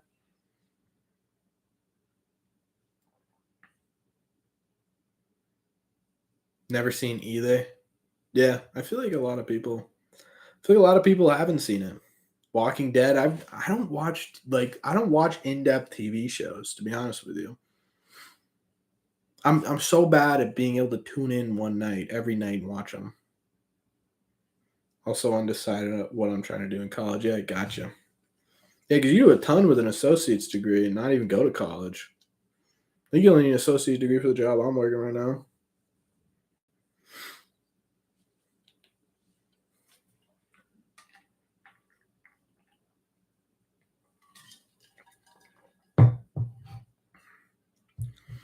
Alex Verdugo, if he had a little bit of power, he'd be one of the best hitters in the game. He's so good at taking the ball the other way. Those shows rot your mind anyway. Co-creating, what would you watch? What's your favorite show then? I try and do something with sports. It's a good idea. That's what I'm trying to do right now.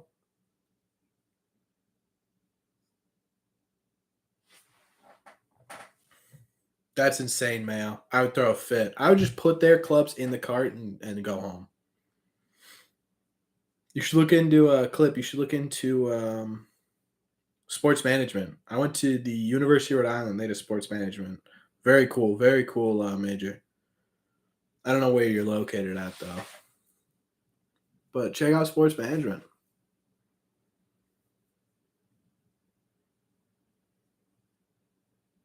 Yeah, yeah. See, great minds think alike.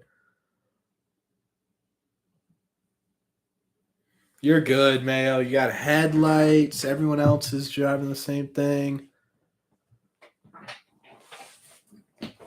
It's in Southern Rhode Island, Jack. Not It's in Southern Rhode Island, not Providence. There's a URI Providence location, then there's obviously Providence PC, Providence College. Stranger Things. I love Stranger Things. Big Stranger Things guy. My girlfriend is obsessed with Stranger Things. She loves it, lives for it. So obviously I watch it just because she loves it. And I've gotten into it a lot. I'm a big fan. The latest season really hooked me.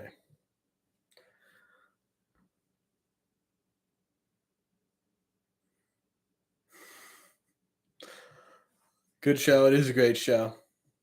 You're not going to get into a car accident, Mayo. I believe in you. Or maybe start green seed gamma waves.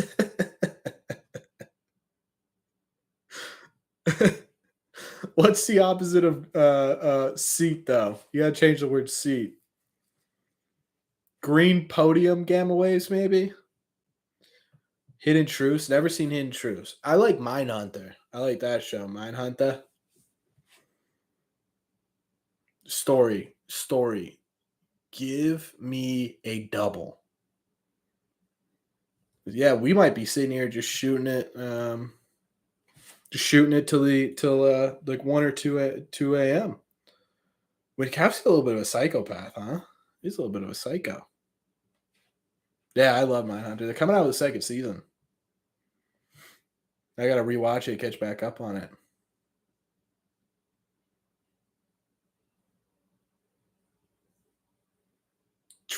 Green treadmill gamma waves.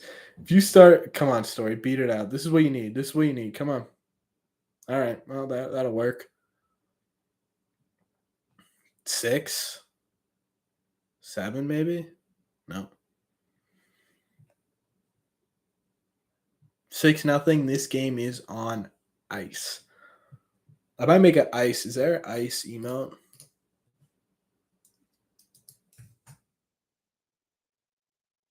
Yeah, there we go. Is that rice or is that ice? Looks like ice. Can't tell.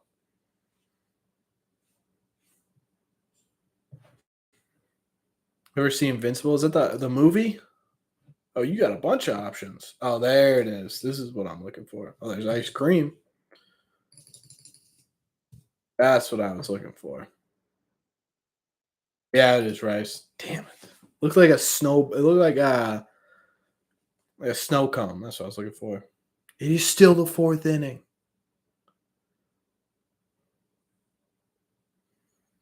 What's the weirdest movie I've ever seen?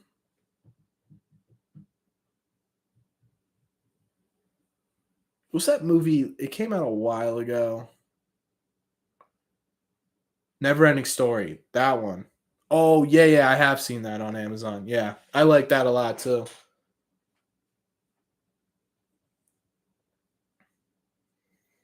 Black Adam looks good. Yeah, Black Adam does look good. 100%. Hot take, Devers should be in the MVP conversation. That's not even a hot take. That's just factual. He will be in the MVP conversation at the end of the year if he keeps playing like this. Are they coming out with a second season, Jack? Hopefully I'll be home from the hospital in time for the rest of the stream. You are not going to get into a car accident. You're going to get home. You're going to throw this on. It's going to be the goddamn 5th inning or something stupid like that. We're still going to be in the 4th. Fear Loathing in Las Vegas. Never seen that. Did I hear that the Joker sequel is a musical? No, I did not. That's absurd. I don't want to watch that. I didn't even love the first Joker movie. I got 3 MLB notifications. They counted that as a single for Trevor Story. That's kind of wild. With Lady Gaga. I like Lady Gaga. I don't love her music, but I like her voice.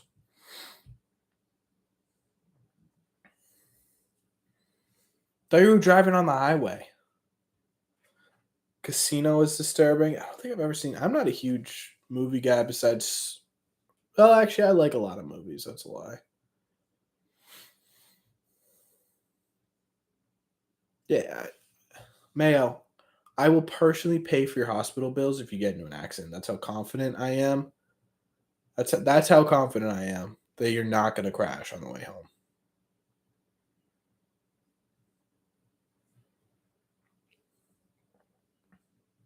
Franchi looks all sorts of messed up at the plate. He cannot seem to figure it out at all. What do we got next?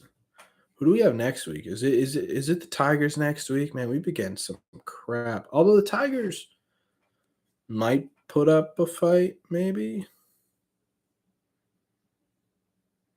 We got St. Louis, Detroit, Cleveland, Toronto. I've already been over this, but I can never remember it. Chicago Cubs will actually be an interesting one. Then the Gauntlet. Yeah, he's about to go below 200 on the year. Yeah. Flies out again to end the inning. Thank God, actually. You know what? I don't even care. Should get us out of the 4th inning. That was ridiculous. That was so long. That was a 30-minute inning.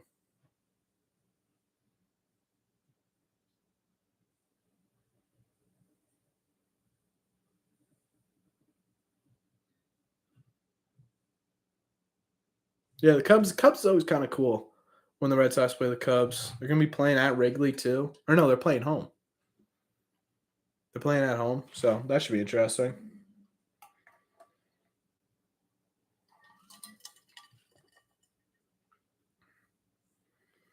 I hate four-way intersections in cities, man. I hate them. Just put a stoplight. Why do we need to rely on humans? They're idiots. There's got to be a statistic out there that tells you how much safer it is to just have a stoplight at a four-way intersection and not stop signs. That's ridiculous. See, what other games we got going on right now?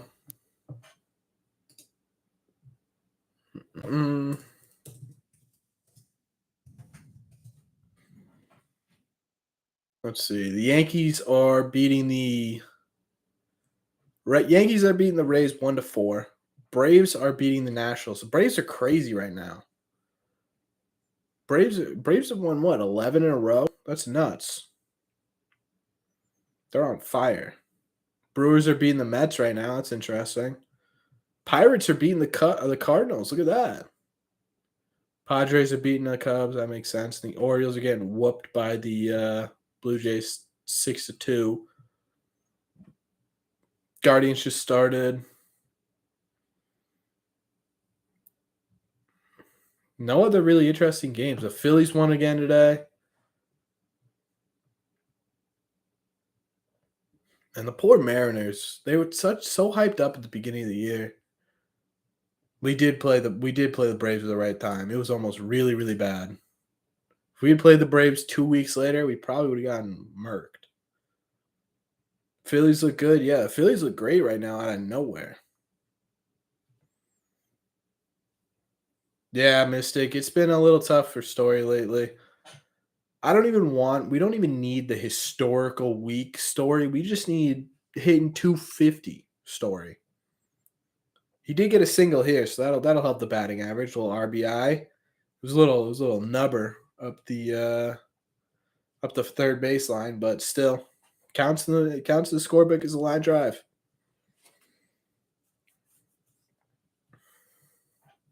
Angels versus Dodgers. That'll be an interesting series.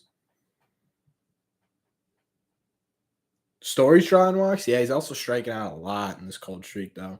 I just need him at 50% of what he was that 1 week. That's it. That's all I want.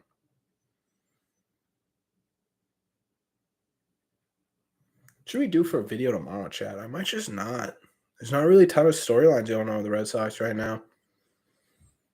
We talk about the gauntlet that they're about to go into, but I feel like that's getting overhyped a little bit now. I've talked about it like 4 times. I am the one overhyping it. We can talk about Chris Sale possibly being a closer. But then, I mean, I'm a little late on that because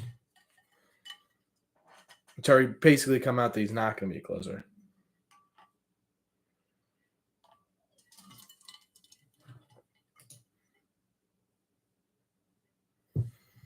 I could give my picks for the All-Star game. I'll just tell you who I'm picking for the All-Star game. I'm gonna make a video on who I think from the Red Sox could make the All-Star game. Because that's an interesting conversation because there's a couple of sneaky players in there that could get enough All-Star votes. Maybe not starters, but reserves. I think there'll also be a couple of people that'll get snubbed. Yeah, bro, he's not going to be a closer. He's just simply not going to be a closer. Look it up when the trade deadline is this year. August 2nd. We got a ton of time.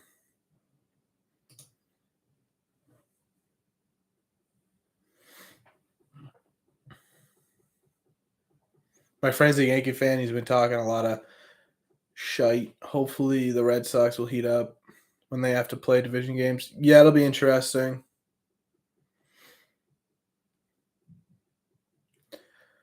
I don't even care if they do that. This is going to sound really bad as a Red Sox fan, but I don't really care if they do that well against the Yankees. The Yankees are Yankees are built different. They're like a 2018 Red Sox right now. They just can't lose to anybody.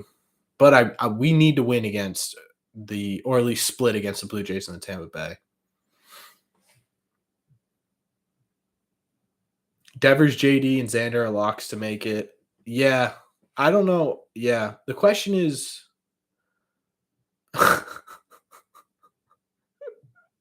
there is no way, Clip, that you went and changed your name to Green Treadmill Gamma Waves. That is ridiculous. That's hilarious, though. It's weird that you can't vote on. It's weird that you can't vote on pitchers for the All-Star game. Yeah, he did, Mystic. He basically did. I can't even really see the profile picture. It looks exactly like mine. I'm pretty impressed you did that so quickly. That's hilarious. A lot of people are saying J-Ram over Devers. My opinion, I don't know. I think Devers leads the MLB in hits. He's up there in RBIs. He's up there in batting average. Like, what does J-Ram have over Devers? I don't think he has home runs, right? I'm looking up J-Ram's stats because you're right. I have been seeing a ton of people talking about J-Ram having a better year than Rafael Devers, and I just simply don't think that's true. He had a much better start for sure. Okay, he's hitting. Baseball Reference is so much easier doing this.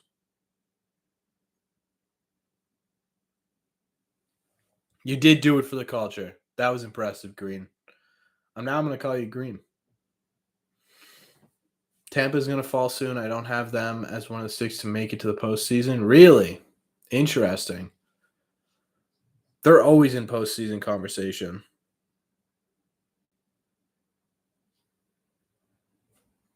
Without doing my research, my guess is it gives the higher-ups some control of the game to choose the pitchers. Yeah, maybe. I don't know. Maybe it's player elected. Defense for J-Ram, but who cares? If I want to be totally honest with you, who cares about defense in the All-Star game?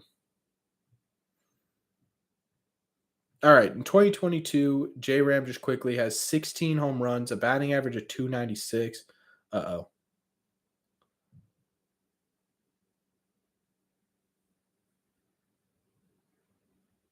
Ever watch Troy? Yeah, that's with Brad Pitt, right? I've seen that. A WAR of 3.2. Take a look at Rafi. I know he's got a better he also has 62 RBIs, which I think Rafael Devers has less than that, though.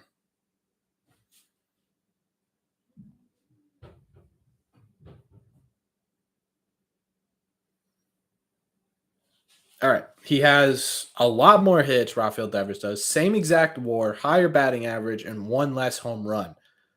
If I'm going to be totally honest with you, if you're looking stats only, you're giving that to Rafael Devers. I guarantee you there's a lot of people out there, too, who are like, the Red Sox are always in the God, I just lost everything I was trying to say there. The Red Sox are always in the All-Star game. We need to get someone else in there. You know, there's definitely those people in like New York, New Jersey, those people who are like, I don't want any Red Sox in there. So it'll be a close battle between J-Ram and Devers for starting. I think Xander gets in. There's not really another shortstop. Maybe Jeremy Pena. Maybe Tim Anderson, but he got hurt. So I think you go Devers or Xander for starting shortstop. JD in the All-Star game will be interesting because of how well Yordan Alvarez has done this year. You think the Yankees, the Astros, the Twins, the Jays, the Red Sox, and the White Sox? I don't know if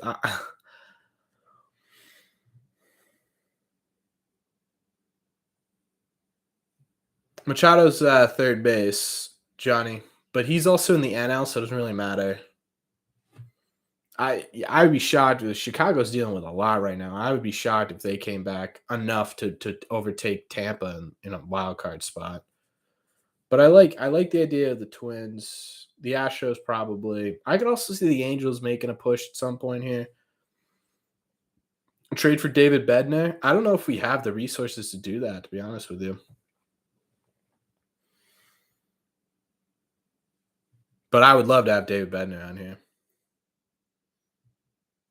Have I ever watched 1999 Game 5 Troy O'Leary's 7 RBI game to eliminate Indians? They walked Garcia Parra both times intentionally. I have not. I have not. I did. That reminds me. I did order one of the coolest hats I've seen online in a long time. I've been looking on eBay because I want some cooler. You know how some of the Red Sox stuff, and like I love watching. Wow, Franchi has made a great play at first. Nice quick inning. That's what we like to see. Um,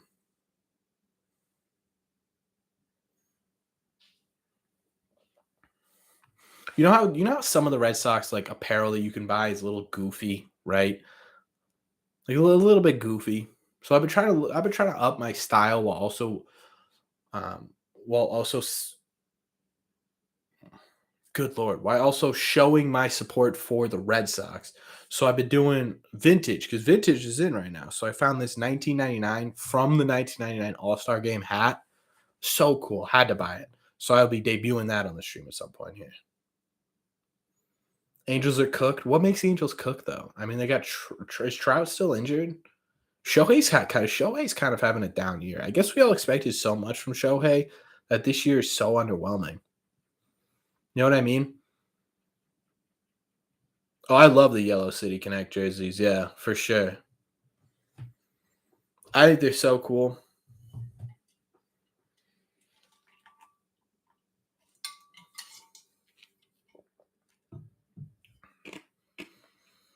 Oh. You ever go to drink some water, you get some of the like leftover ice? I hate that. I honestly think that the Red Sox Boston Marathon jerseys, essentially, that's really what they are. When you talk about City Connect, have the most meaning and connection to the city. The South Side ones look cool, but like, I mean, the Boston Marathon and everything that happened and went on, and that journey that year that the Red Sox took, like that was really smart of them to do that. In my opinion, I'm trying to think of the other ones. There really aren't that have that much meaning to their fan base. I think, right? There's no other ones that have to have something that deals with that, right? And obviously, the marathon colors aren't synonymous with what happened, but to Red Sox fans specifically and everything that happened. And you know what sucks is I'll always see like sometimes I'll just click on like I love some of the baseball YouTubers. Like I love one of the people that gave me the idea to start a Red Sox YouTube channel was this guy Fuzzy on YouTube. And he didn't personally give it to me, but every time I watched him, I was like, man, I wish there was something like this for the Red Sox. But him and that guy Giraffe Neck Mark made a video like um, ranking the City Connect uniforms, and they don't actually rank them on their connection to the city. They rank them on just like looks and stuff. And yeah, our jerseys are a little bit loud for the Red Sox. They don't really make sense for people who don't get it, but you got to talk about the story behind it. And they're the best City Connect uniforms out of all of them by far, in my opinion.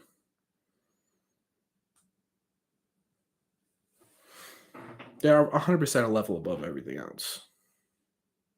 I mean, the first thing I see when I look at them is the David Ortiz speech. Johnny said it too. Pedro's best year, 1999. Yeah, probably. I was 1 year old, so I'm not entirely sure. I will not be able to speak to that. They're not going to let Winkowski go 6. I'm kind of surprised. Let the kid roll.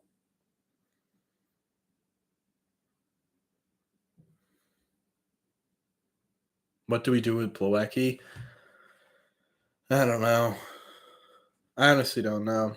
I think I don't think they bring him back next year. He's a great clubhouse guy, but he's not great defensively. And if he can't produce offensively, there might be better options.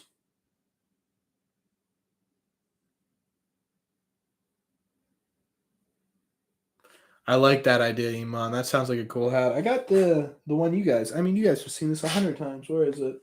It's over there in the corner with the Red Sox hats. I love that logo.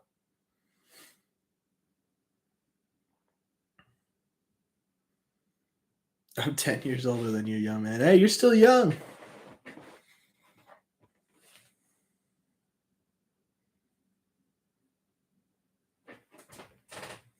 Bullpen sucks, but it also hasn't been worked hard much as of late. Strange conundrum. They won't get better not pitching. Yeah, it's interesting the way they're doing things. But I like the fact that we're letting our starting pitchers, who have been the brightest spot on this team the entire year, go forth. You know. Oh yeah, he does. He still has the potential to be a very powerful hitter. Plawecki. Problem is he's just not showing it right now. If he shows it in the second half of the year and he keeps it going, then maybe, maybe you give him a shot. They should have Plawecki pitch again to keep this interest. If they get up by 8, put him in. Don't even bother going to our bullpen. Either that or have Tanner Houck throw lefty. You fix up the profile picture? What was wrong with it before? I can't even see it. Do I have to click on your... I'll probably have to click on your profile.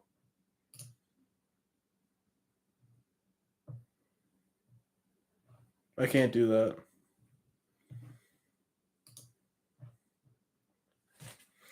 I don't think Oakland will use a position player now. I mean, they're used to this. They're used to getting absolutely crapped on. So I can't imagine that their bullpen, this is anything more than a regular, typical Tuesday for them or Wednesday for them. Although maybe, maybe they just punt. They're like, we'll try again tomorrow. Who's pitching for us tomorrow? Waka? Let's find out. Who is pitching for the Red Sox tomorrow? It's Rich Hill. Rich Hill going tomorrow, which is interesting. Maybe they're giving Waka another day. I mean, this is ridiculous. Again, infield hit after infield hit. The A's are simply not good at anything this year. They're just simply not. It's insane to me. They're like the year. What was the year where the Orioles only won like 50 games? Remember that? They had like 100 losses.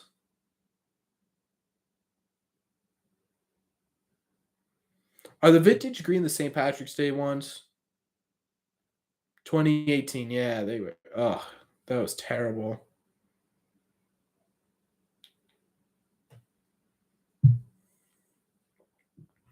It was the St. Patrick's Day ones. That's actually a good question. The Red Sox green jerseys, or I think I still go City Connect. Hypothetically, Billy Beane takes that Boston gig. What happens next? I don't know. I don't think we do well. I'm gonna be honest with you. The Billy Beane model only works in very specific markets. If you're this big of a market like you're Boston, just simply doesn't work.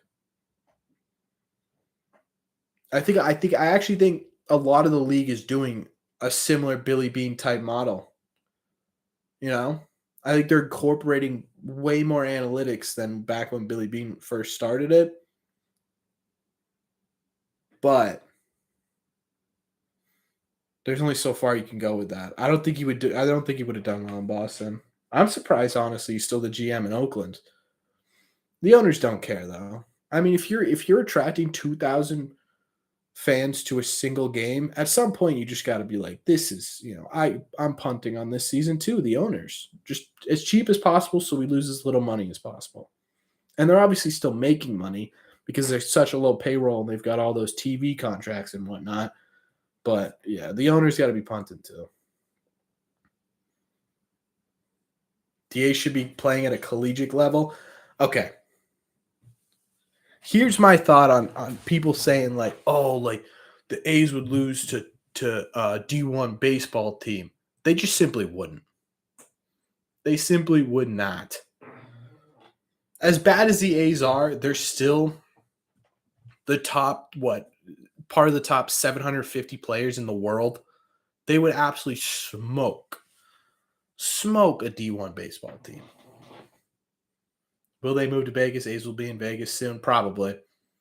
Although I don't know. From what I've been told, Kevin Millar actually said on yesterday's broadcast that A's would win everything. Yeah, I mean, the A's are the worst MLB team, but they're probably the best team in any other league. If all of the MLB wasn't playing in that league too. Does that make sense? Kevin Millar talked about this, the A's moving to Vegas, and he talked about the fact that the MLB might actually not let them because of the fact that they want to use Vegas, they want to use Nashville as expansion teams. They want to add more teams to the league because obviously you get more money for that. So the A's, there's a couple of different scenarios. People are talking about them moving to the Carolinas, maybe. Yeah, but I don't know if Vegas is in the cards just strictly because that wasn't on purpose. That was really dumb. I did not mean that on purpose. In the cards, Vegas. Anyways, yeah. So based off what Kevin Millar said, that does make sense, right? They're trying to not have teams start moving around all over the country and taking up these spots that could be used as a expansion team because you're probably not, right? You're probably not putting another team in Oakland. Clearly, it didn't work out. And there are some dedicated A's fans, but not enough to have a baseball team there.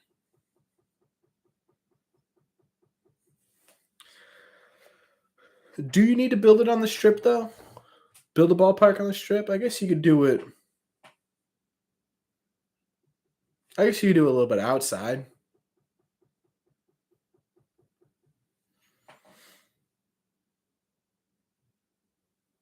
Bring back the Expos. The Expos would be cool to bring back. Yeah, they've been looking at another Canadian league or Canadian team too. Imagine they would probably have to shuffle around all the divisions too. That'd be interesting. But how does this affect LeBron's legacy? If Oakland moves to Vegas, then LeBron's legacy is tarnished forever. Just how it works.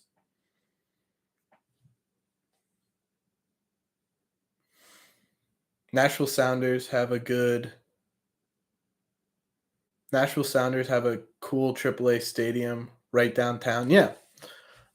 Nashville's been a hot topic for a team too. I could see that happening.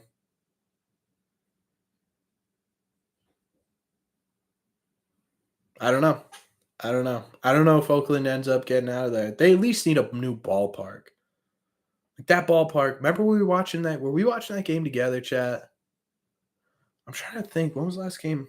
We did Sunday, right? I think it was against the Oakland A's was our last stream. Let me see. It was, yeah. Yeah, last year, remember they had all those seagulls everywhere, and they have feral cats running through the place. It's disgusting.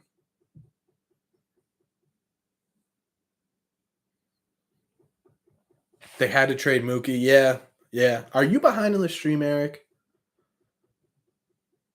I just have to say, 95 player of the month, Rafael Devers. Oh, he's disgusting. I love that they put him in. I'm not even trying for George Brett anymore. I got fairly close. I don't even care. I'm gonna use Rafael Devers till the day they come out with the 99 of them. Wong is better than Plawecki. Yeah, it's getting pretty hard. We were just talking about that. It's getting pretty hard to defend Plawecki at this point. If he was good defensively, then you'd have a case, but he's just not. He's just not good defensively.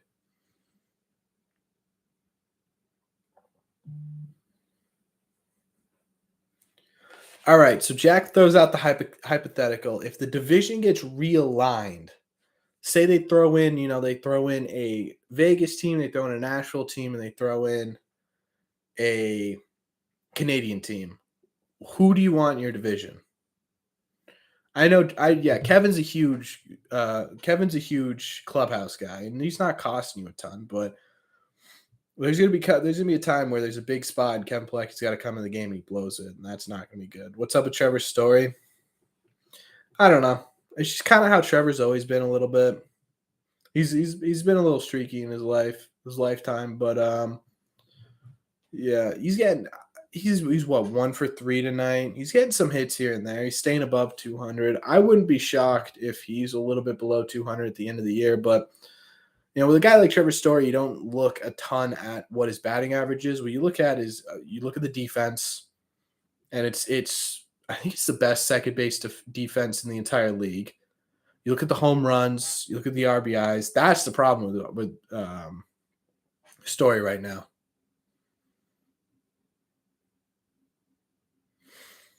The problem with Story is he's going to strike out. We knew this when we got Trevor Story. So he's going to strike out. And that average, what was his best year? 270?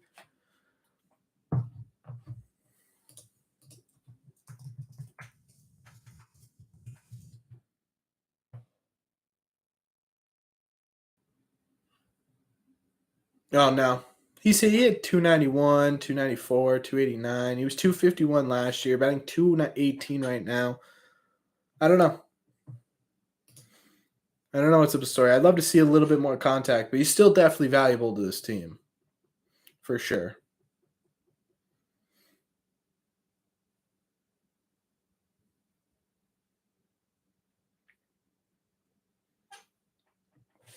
If they realign the divisions, I'm looking up. You're talking about Johnny. You're talking about Story. You're not talking about Pilecki, right? If they realign the divisions, I would want less traveling. If you got the opportunity, also Diekman just absolutely picked apart Vogue right there. That was disgusting. I would want them in a division with Philly.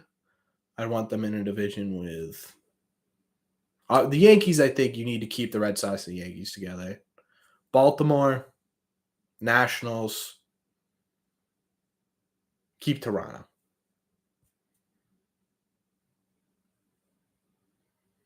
Yeah, Boston to DC makes sense.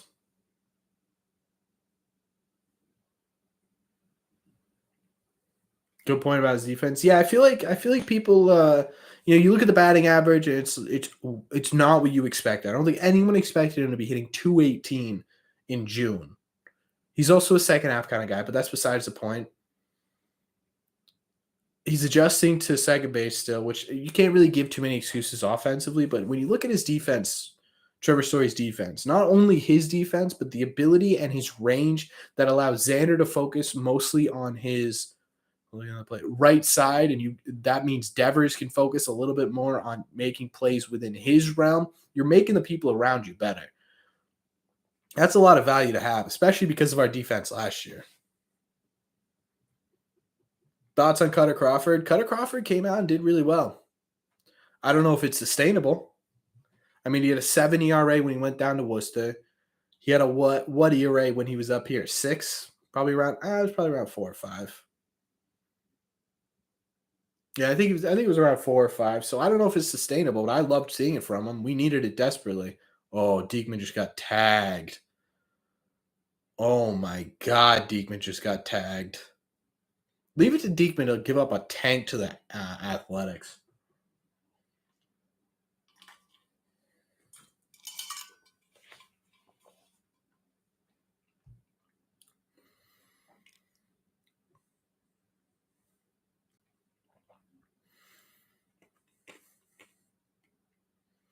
Davidson just hit that ball to the House of Blues.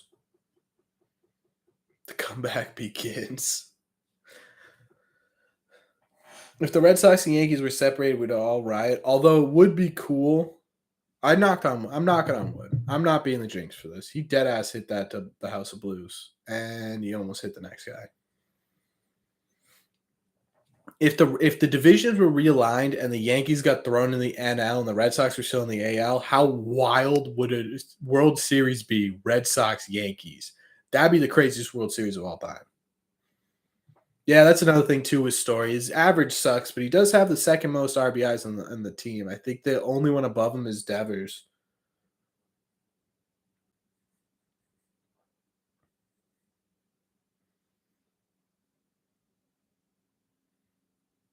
I really hope I didn't just jinx this team. I'd be so upset if we sat here for till like 11 o'clock just for them to come back.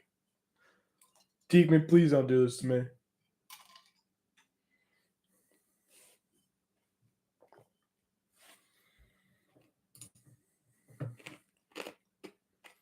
That's probably loud and annoying. Sorry, I'm trying to finish off the ice cubes.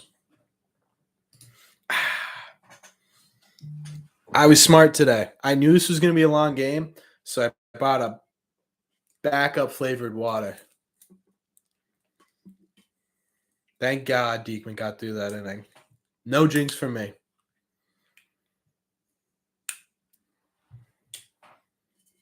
Problem is, though, now this water's going to be a little warm. Hopefully the inside of my Yeti's still cold. Cools it down a little bit. Feels cold.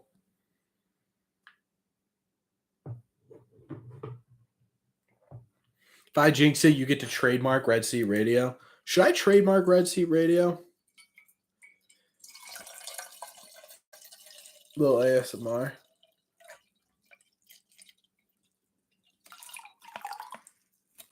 How was that, chat?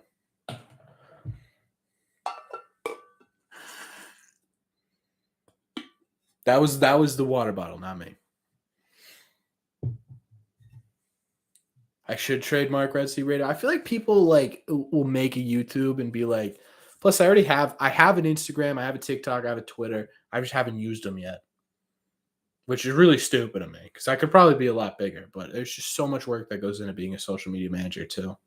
Once I get to, if I get to 10K, I'll trademark Red Sea Radio. Salmora, Brazier, Robles, blown save.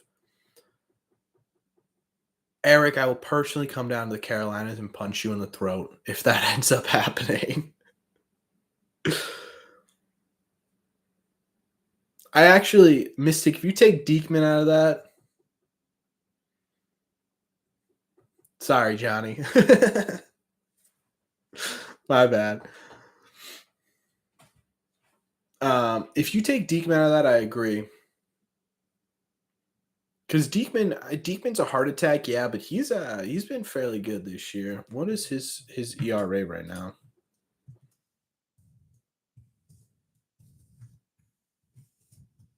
I gotta get one of those silent keyboards so you guys can't hear that. 3.26. That's about average. What's his ERA plus right now? ERA plus. Yeah, 132. He's 32% better than the rest of the league. Good Lord. Huh? Listen to this. In 2020, in 21 games. Is that right? In 21 games.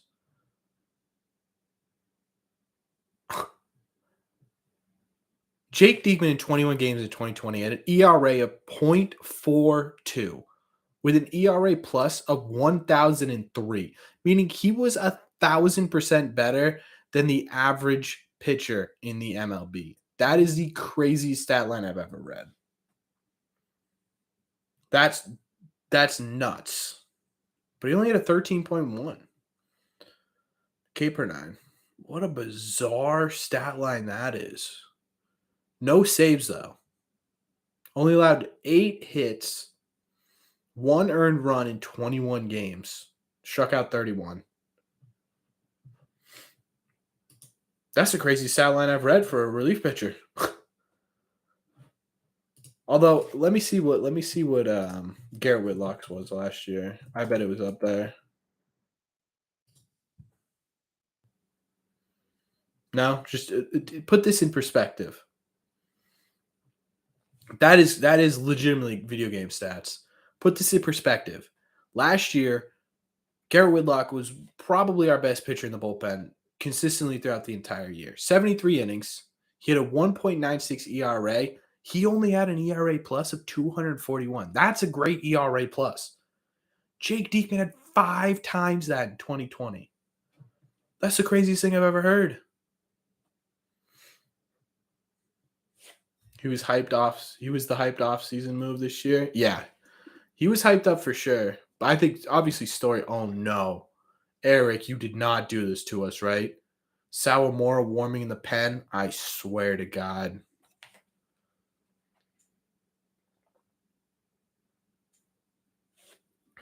Like, imagine if Diekman for even a month, 21 appearances is probably about a month, had those stat lines, he'd be dominant. I mean, that's absolutely insanity. What's Waka's ERA plus this year, I wonder? Does anyone not know what ERA plus is and wants me to explain it just so we're all on the same page here? If you do this to me, I will never forgive you, Eric, ever.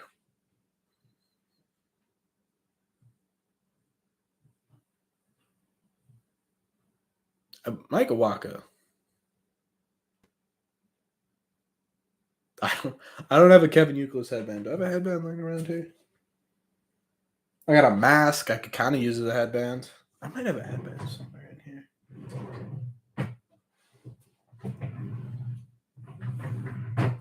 I'll find one. Don't worry, chat.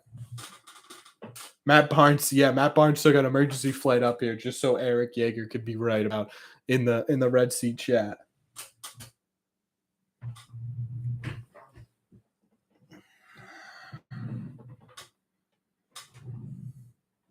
I do not have one.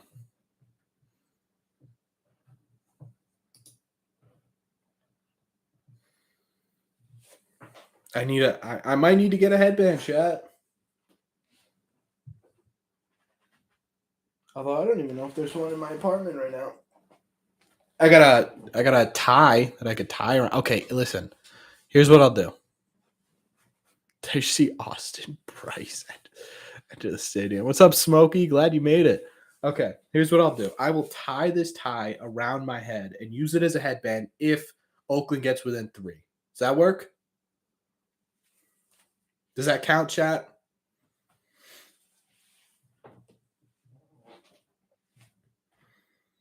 I hate they didn't vote All-Stars in 2020, even if they didn't play the game. They should. Yeah, I agree with that.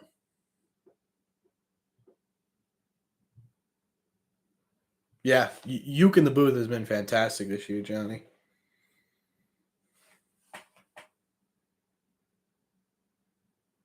Wow, I can't believe JD got the walk on that.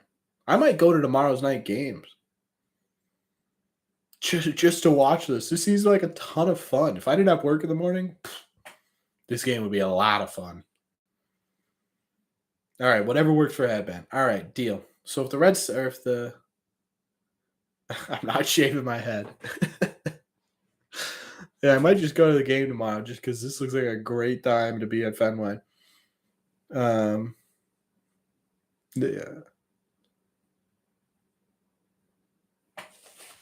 When Sale and Paxton are back. Oh wait, let me proclaim this first, just so everyone's on the same page. What is going on with Xander? Why is he so slow to get up right now? He's good. We're good. I'm just freaking out over nothing. No reason to freak out.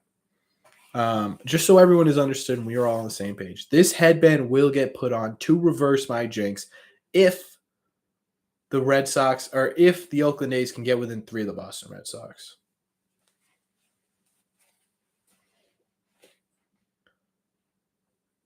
Double header tomorrow afternoon, game then game 6. I don't think I'm picking up what you're putting down there, Iman. There's not a double header tomorrow, right? All right, back to Mystic. When Sale and Paxton are healthy, everyone is healthy. Who's going to be your starting rotation? It's a really hard conversation, actually, because I mean it's. Oh, I see what you mean. Yep. I'm an idiot. Game 6 tomorrow. Bozo. That would be actually a wild night. I would probably go to the Red Sox until they scored 6 runs, and then I'd go down to like Hurricanes or something. All right. So it'd be Evaldi, Sale, Pavetta,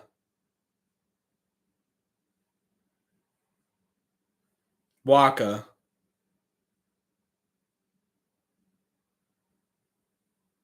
Paxton?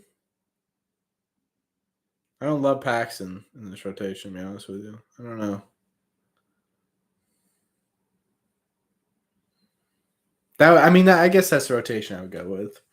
Evaldi, Sale, Pavetta, Walker, Paxton. Maybe that makes sense. Right, left, right, left. Yeah, I think Paxton's gonna have a really short leash because they have a club option on Paxton for 2 years. So, I mean, the experiment doesn't work out. They just throw. They just let him go, and sorry, that's it.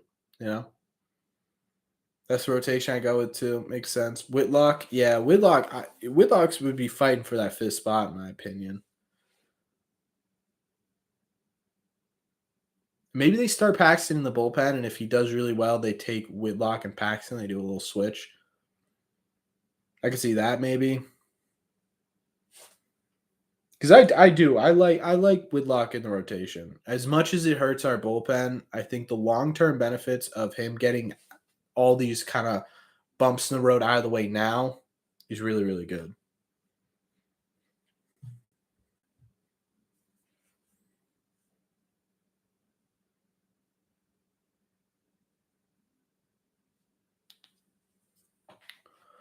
Six-man rotation, yeah, they could definitely do that too. But I think with the state of our bullpen, well, you also got to think if they're going to keep Whitlock and Hill and not send anyone to the bullpen, then you got a 7-man rotation. That's too many.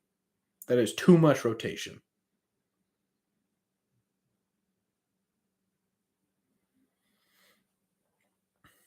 Bayo won 8 in Worcester. Oh, 1 in Worcester. How did he do tonight? I mean, look, I bet the Red Sox tweeted about it for sure. Take a peek.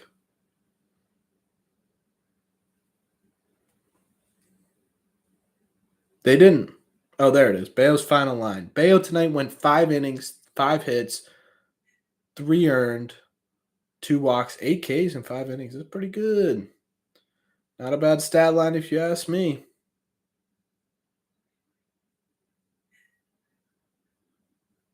Did they win? The game's still going on, probably. Yeah, Bayo's looking pretty good. I think his ERA right now is sitting around 3.7, somewhere around there. I can make sure. Oh my God, Alex Verdugo. Alex Verdugo getting a home run cart ride, baby. Let's go. He deserves that so much. He's so due. Alex Verdugo is more due than anybody. Yeah, let's get those home run cards going, chat. Am I lagging a little bit on your screen, chat? Or is it just me? He needed that so bad.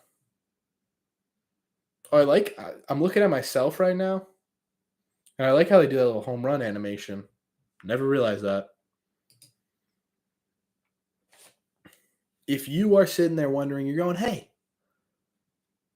who are all the cool guys and how did they get all those cool emotes that are specific to Red Sea Radio? Well, let me answer that question for you.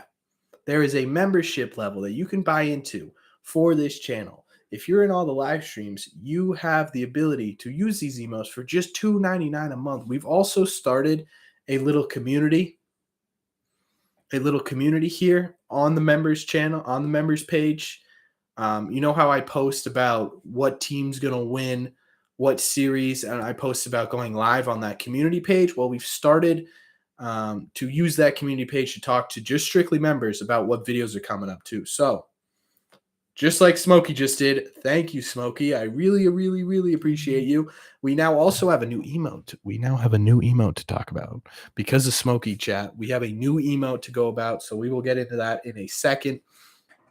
But now Smokey has access to everything, my thought process in the beginning of videos, because I've been using the members tab to ask members their opinions on videos. So if you want to be a part of that, you want all those cool ass emotes that's been popping off, you can now become a member. But anyways, thank you, Smokey. Welcome to the Bleachers, and more specifically, welcome to Red Seat Radio membership.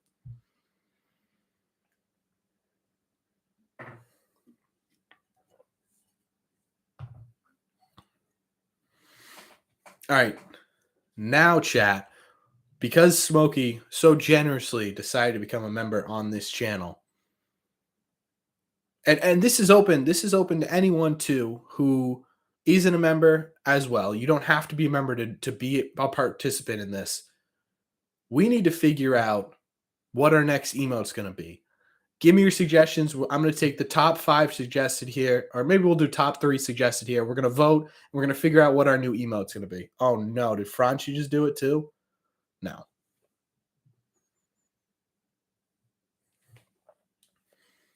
God, I hope not.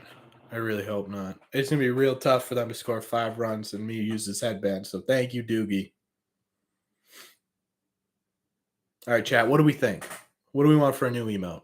We got a nice little commercial break. A green treadmill. Yeah, it's Salamora time, Eric. Your favorite time of the day.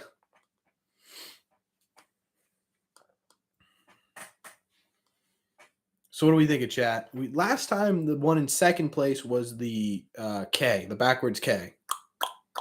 I probably did that forward for you guys.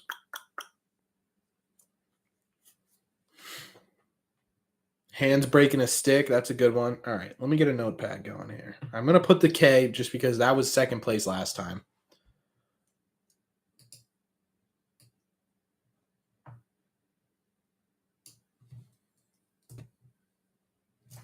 We got the World Series trophy. We'll throw that in there.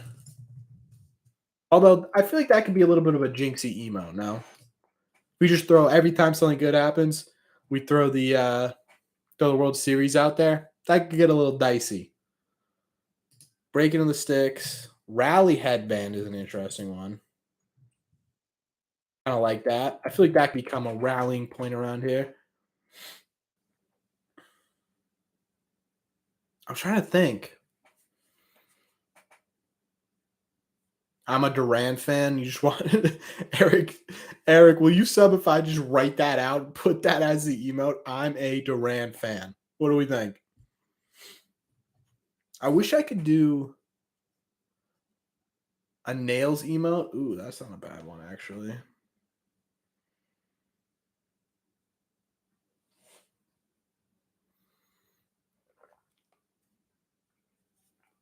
A Salamora sticker. That would just be a Worcester Red Sox logo. Okay. So I think the big 3 right now that everyone kind of likes is the backwards K, the breaking of the stick, and the rally headband. Hirokazu Salamar giving up a home run. Boston logo pissing on a wanky logo. The problem is if you make them too intricate, they get kind of messy. Like the home run card is probably about as intricate as I'm going to be able to get. So, all right, let's do this, chat. You have till the end of this inning to vote, well, this half inning, to vote on what the next emote will be. Again, don't have to be a member at all to vote on this. Breaking of the stick.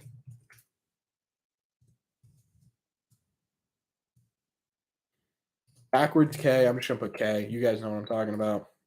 And the rally headband. Maybe I should get my own. Oh, I'm putting it up right now. Okay. Should be live right now. Yep, there it is. Yeah, once we get Sailback too, chat, we're gonna have to talk. We're gonna have to talk about making an emote for him possibly too. Maybe replacing the other ones. I don't know. We'll figure that out when the day comes. But for now, vote on those and we'll figure that out. If you don't know where it is, God, Salmar comes in and immediately gives up a hit. If you don't know where it is, it should be directly at the top of your screen in the chat. I can't believe Sal Moore's ERA is 3.10. It's because every time he comes into games with people on base, so he never gets earned runs. He lets all the runs through. It's like that meme, that GIF, where it's that Looney Tunes commercial. It's just the guys rounding the bases, but none of them are his. It's insane.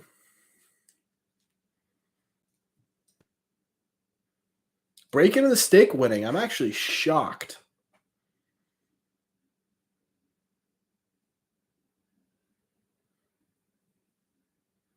What's going on, Craig? Craig, if you don't know, we are voting on our next emote for the channel. Shout out to Smokey for being the newest subscriber and allowing us to get another emote. So if you'd like to vote on that, we got the 3 options up there. I'm kind of surprised you guys are doing breaking the stick. I thought for sure that backwards K. We got a lot of hitters. Got a lot of hitting emojis, you know? Thought we would get some hitting emotes here, or some pitching emotes here.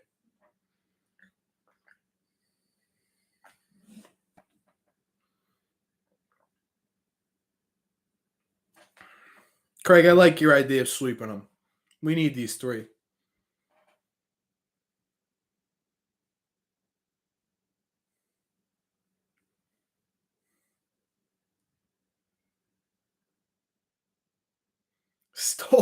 Stolen election. Yeah, let's get the brooms out. Maybe the brooms is an emote that you could just use.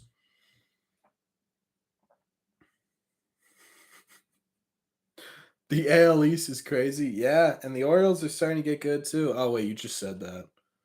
Yeah, the Orioles are starting to get. I would give it 5 years in the Orioles. It could possibly be a legitimate contender if they can get some starting pitching. They could be a legitimate contender.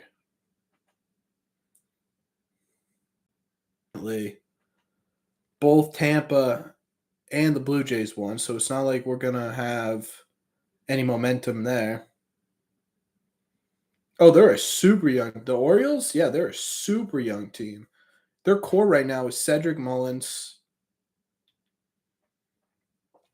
Ryan Mountcastle's, who's in his second year, Austin Hayes, who's in his second year, who's actually been fantastic this year. I actually debated whether or not to put him in the All-Star voting. He's been that good.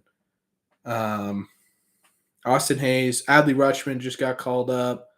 There's someone else I'm missing. I'm missing someone, but those are your core players, and they're all within 1 or 2. I said Adley, yeah. No car accident. Congratulations, man. Man, we're voting on our newest emote if you want to get in on it. Odor's not a young guy. Yeah, they do. They have some great pitching prospects. What's that guy's name? Grayson Rodriguez is supposed to be the next Clayton Kershaw. Obviously not Clayton Kershaw, but we're at 22 watching. Wow, cool. Trey Mancini is pretty young. Yeah, he's still technically in arbitration or something crazy like that, isn't he? How old's Trey Mancini? Just hitting 30, right? It's kind of wild. I feel like Trey Mancini has been here for a long time. Oh no, my computer's being slow. I'm not lagging for you guys, am I? Just myself. Hopefully. Odor's 28 now, so he's not super old. Why doesn't oh, there we go. Not for me. Okay. Break the stick, it looks like. Yeah, we're getting there. We got 1. Yeah, we got 2 outs. If you want our next emote to not be breaking of the stick, I would vote now. Yeah, Trey Mancini is there's no way Trey Mancini is not even 25 yet. Oh, no. Yeah. Huh?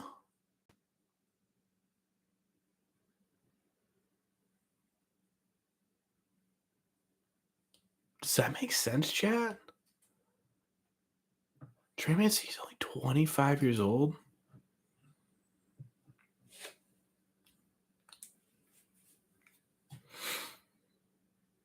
He's 30. Okay, so why is Baseball Reference has him at 24? Oh, I'm an idiot. I'm an idiot. That's when he debuted. Okay. He's 30. Okay. I was like, what? Who, Trey Mancini's not as good? There's still time. There's still time, Jack. You can bring this vote back. Who has not voted? Try and convince them. It was his rookie, yeah. What is going on here?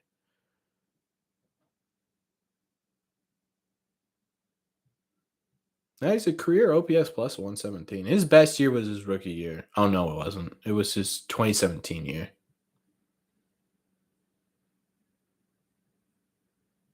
Odor, yeah, no, Odor's not very good. He either hits tanks or he hits nothing, and most of the time he hits nothing. All right, good turn. We are out of it, chat. Let's see what won. Wow. The breaking of the stick kind of smoked you guys. Everyone else kind of got smoked. The backwards K is in second place again. Looks like our next emote is going to be a breaking of the stick. How do you guys want this? Do you want like hands holding a broken stick like this, or you just want the broken stick? That's the next question. Should we vote on that too, or you guys were good on that?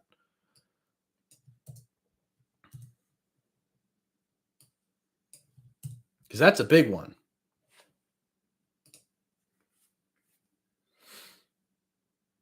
The breaking of the stick does mean more. You're right. Hands breaking it, so you want like the hands holding the, or because it's gonna be tough if we just have two hands like this. I think I'm gonna put. I'll probably put a broken stick in here, right? So you're holding it like this. So everything, right? Like imagine these two water bottles are sticks. Does that work? Sounds good to me. Yeah, that's probably what I'm gonna do, Iman. That is exactly what I was thinking, actually.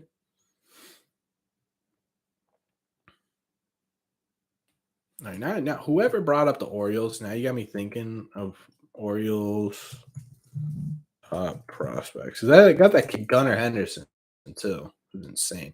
So congratulations. I believe the first person to ask that was Brian. I think he was the first one. So shout out to Brian. Yeah, Gunnar Henderson, Colton Cowser's the other guy. Yep, and DJ Hall. That's who I was thinking of for the Orioles. Those are some really good prospects. Some of the best in baseball.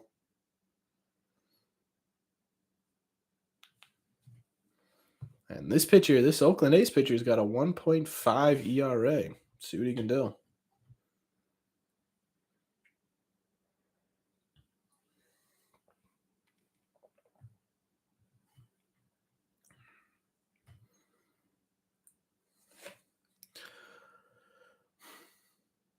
I'm thinking, chat. I'm thinking, what would you think? Okay, so also we'll make an All-Star Game video about which Red Sox I think will make the All-Star Game.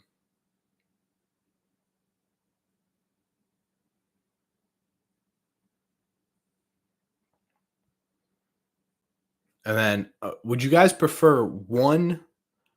Would you guys prefer one trade video, right? Prospect on trade, trade prospects. Oh my God, what am I trying to say? Okay, would you guys rather I do one trade deadline video near the trade deadline or a couple trade videos, one now and then one near the trade deadline? Danish is an all-star lock. That was the first emote I had to make when I was like, oh my God, like I finally got memberships on this channel. Let's go. The Danish was the first one. I was like, it needs to be one.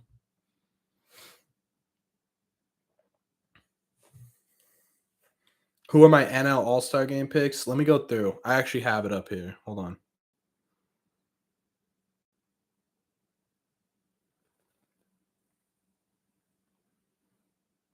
Because I had a guess people were going to ask. So I have my ballot. Hold on. All right, first base. This was kind of tough for the NL, actually.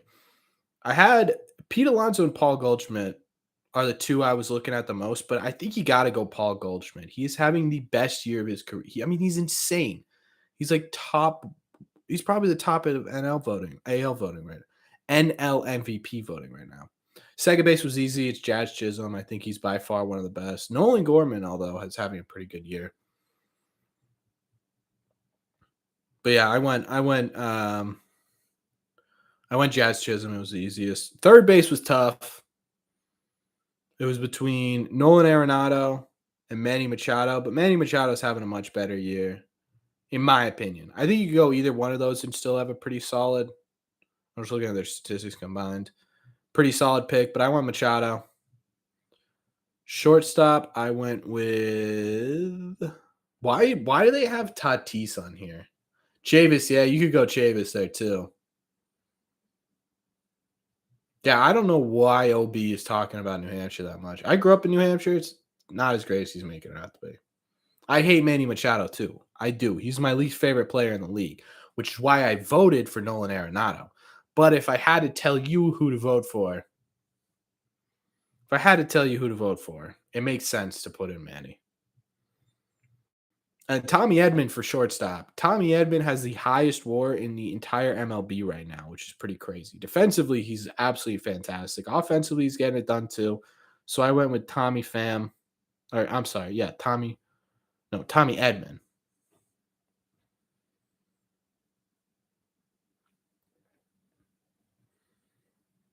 Yeah, Mystic. I think I've talked about this before on here. One of my family members. We were at a family gathering. I think it was Easter. Man, that guy just absolutely decimated the Red Sox. That was crazy. I think it was Easter this year. Came up to him and was like, "Oh, like I saw this hypothetical. If you had one person that you could punch in the face in the entire world with no repercussions, who would it be?" I didn't even hesitate. It was Manny Machado.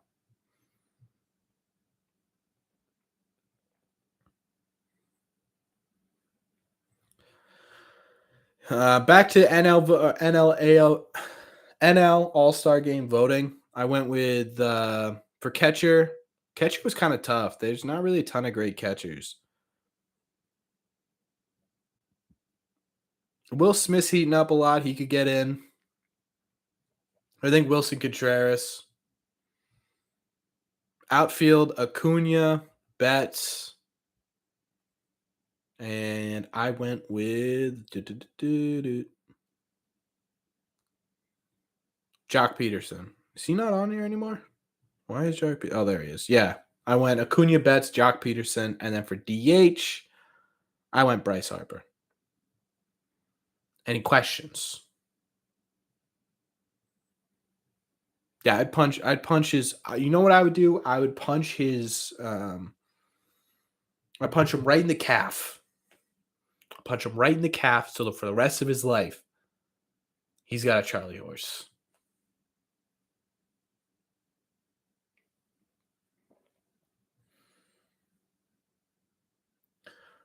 Schwarber, yeah, Schwarber's heating up. I mean, he has a ton of home runs, but is he even in the All-Star voting at DH? He's not. Oh, he's in for the outfield. 16 home runs, 34 RBIs, 800 OPS. Isn't bad. Yeah, it was completely legal, but he still ruined Dustin Pedroia's career. So I don't care if it was legal or not.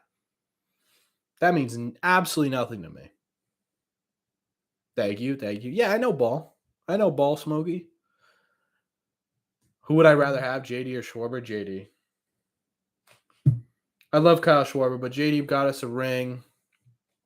JD's as much as Schwarber is a leader in the clubhouse too. I'm not going to say he's not, but I mean JD is essentially a second hitting coach for this team. So, and plus he's right now, in my opinion, the best DH in baseball.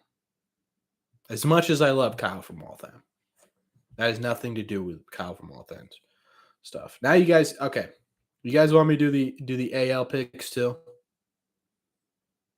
I can't wait for you guys to fight me on these. Yeah, it's pretty crazy we did have them both last year. It's pretty crazy that we had them both and they did incredible at the same time. Eric Yeager, you are on point. You are on point with this pitching matchup here. It'll probably be Robles in the ninth.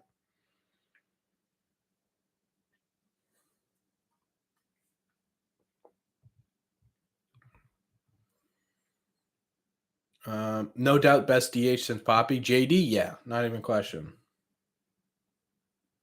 We got blown save on the bump. Nah, it's Hansel. It's Hansel.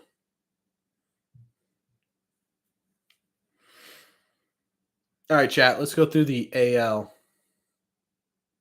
Actually, I don't want to. No, you know what? We're gonna. Okay, so because you guys are in the live stream, we're gonna talk about tomorrow's video on the live stream, so you guys will get a little sneak peek. A little bit of sneak peek. If you want a sneak peek at almost every video I do on this channel, then subscribe or become a member. Bring an Eck from the booth for the save. I mean, if this becomes a save opportunity, they messed up so bad. They'd have to score 5, 6, 7. No, they have to score 5 runs to make this a save opportunity. All right, first base. First base was tough, actually. I went with Ty France, but Vladimir Guerrero Jr. could very easily come and take that from him in the next couple of weeks for AL. Second base, I went with Gimenez from the Cleveland Indians, but Trevor Story's got a case for this, chat. Trevor Story is a case to be the second base AL All-Star game.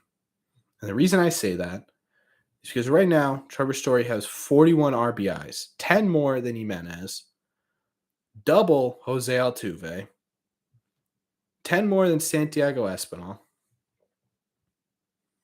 He's got 9 home runs, a little bit less than Altuve, more than Jimenez, more than Espinal. His OPS, 720. Not great.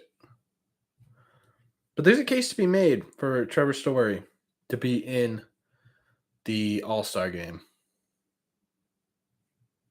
Third base, duh. Shortstop, duh. Although there's a case to be made for Jeremy Pena, there's a case to be made for Tim Anderson too. It's going to be Altuve? I don't know. It depends.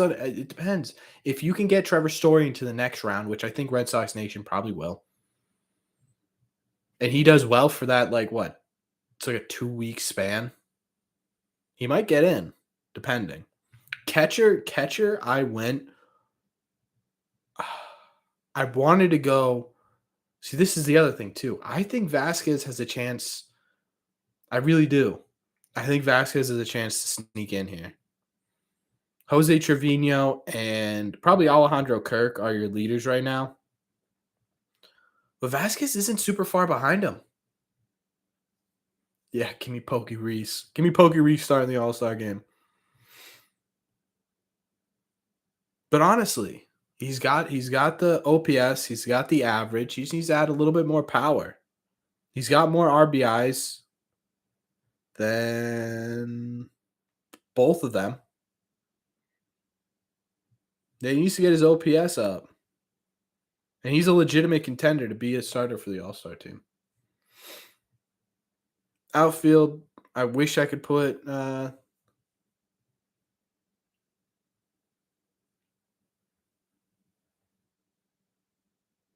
what I'm saying. Like, he has a legitimate case to be in the All-Star game. Also, Brazier just had a great inning. Buxton, Trout, Judge, yeah, that's what I went with too. Although I almost put Taylor Ward, who's hitting .324 with 10 home runs and 26 RBIs with a 1.075 OPS. I wish Kike was an All-Star. I know. I wish Kike was an All-Star too. Kind of sucks. And then you got kind of a pretty tight race between Yordan and JD for DH. I mean, people are obviously going to vote Shohei, and he'll probably get in because of his mass following overseas, and they're probably voting on this. But you look at what JD's done. He's hitting 341 with a 981 OPS. The only problem is Jordan's hitting 312, but he has 17 home runs and 45 RBIs. Kike was on the list when I voted. Yeah, plus he's out, so it's not like he has time to make up for it. He's not even on the list here. I don't see him. Oh, there's Kike. 209 with a 613 OPS, 4 home runs, 24 RBIs. I wish they put defensive statistics on here. But they don't. They just put offensive because it kind of sucks.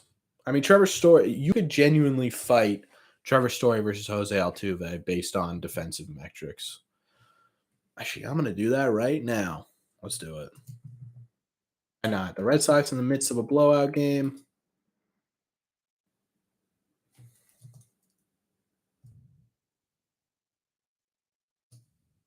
All right. Trevor Story has a 1.4 WAR, which is not great. Hidden below average. We know his offensive statistics. We're not here for that. Sometimes Baseball Reference is so confusing. They had a 4.2 WAR last year, but that's also because he's on a little bit of a tough team. Standard fielding. There we go. Vote Bobby first. Imagine we get Bobby into it. That'd be awesome. All right.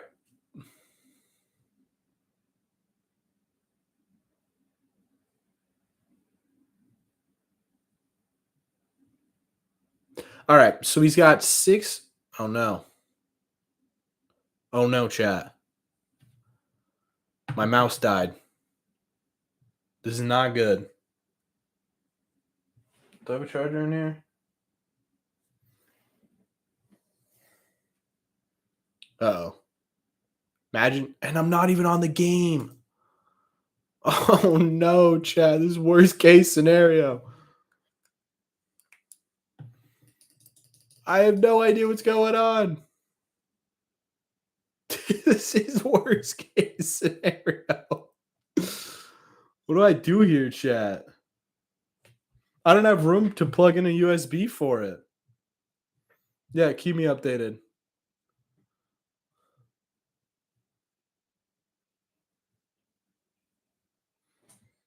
Someone keep me updated here. I have no idea. We ship back home run? No way. This is terrible. Do I have a charger in here? Who just got hit? Someone got hit. I'm listening to it. I can listen to the game.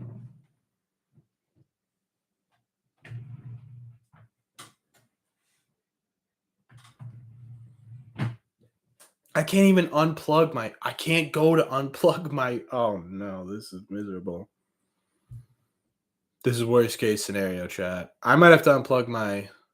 Oh, Devers got buzzed, not hit. Okay, I might have to unplug my ring light.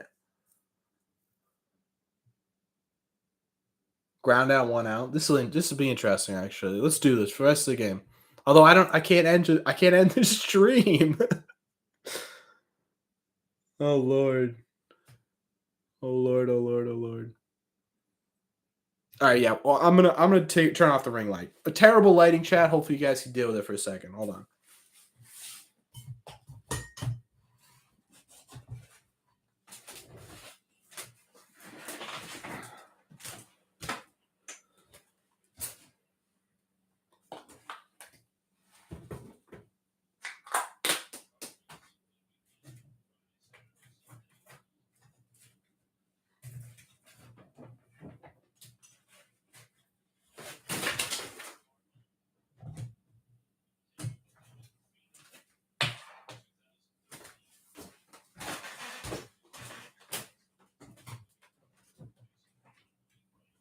All right, chat.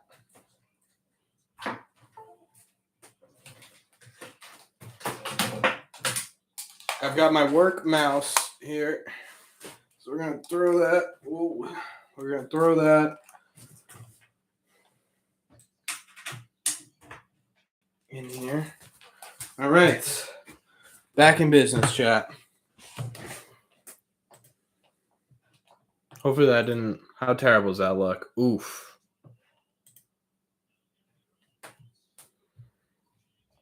All right, lighting isn't great, but we can make do.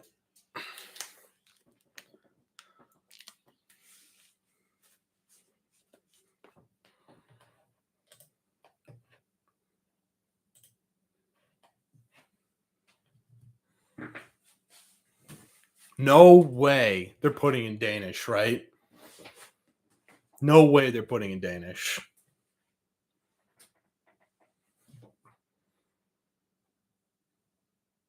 I'm back. We're back, chat. My lighting is terrible. Here, hold on. I have an idea. That's probably a little bit better, right? Yeah, it's a little bit better. We'll go with that. Okay.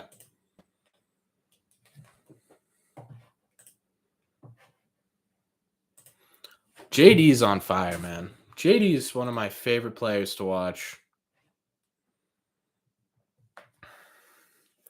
JD's having this might be is this the best season JD's ever had? He had that season with Detroit though. That one might beat it.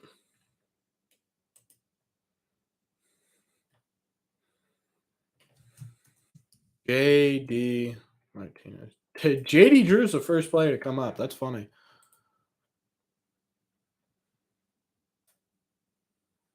I want Xander to pull one out right here. Pull one out, Xander. Come on.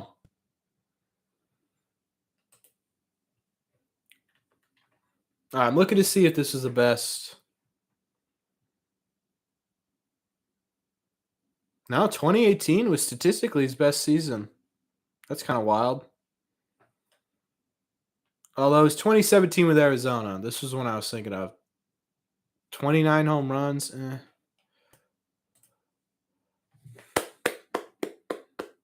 JD Drew grand slam. Yep. That was actually, if you're talking about the one in the what was that against the 07 against the Tigers? Yeah. Love the hype music they play at Fenway Park. Jamming. Let's go, chat. We're jamming. The Red Sox are jamming. We're jamming. The money bags for Xander because that man deserves it. 9-1, an absolute brutal killing. This will bring our win percentage on this channel, chat, to like 700. We're doing real well. Oh, actually, you know what? We're doing that right now. We're figuring out.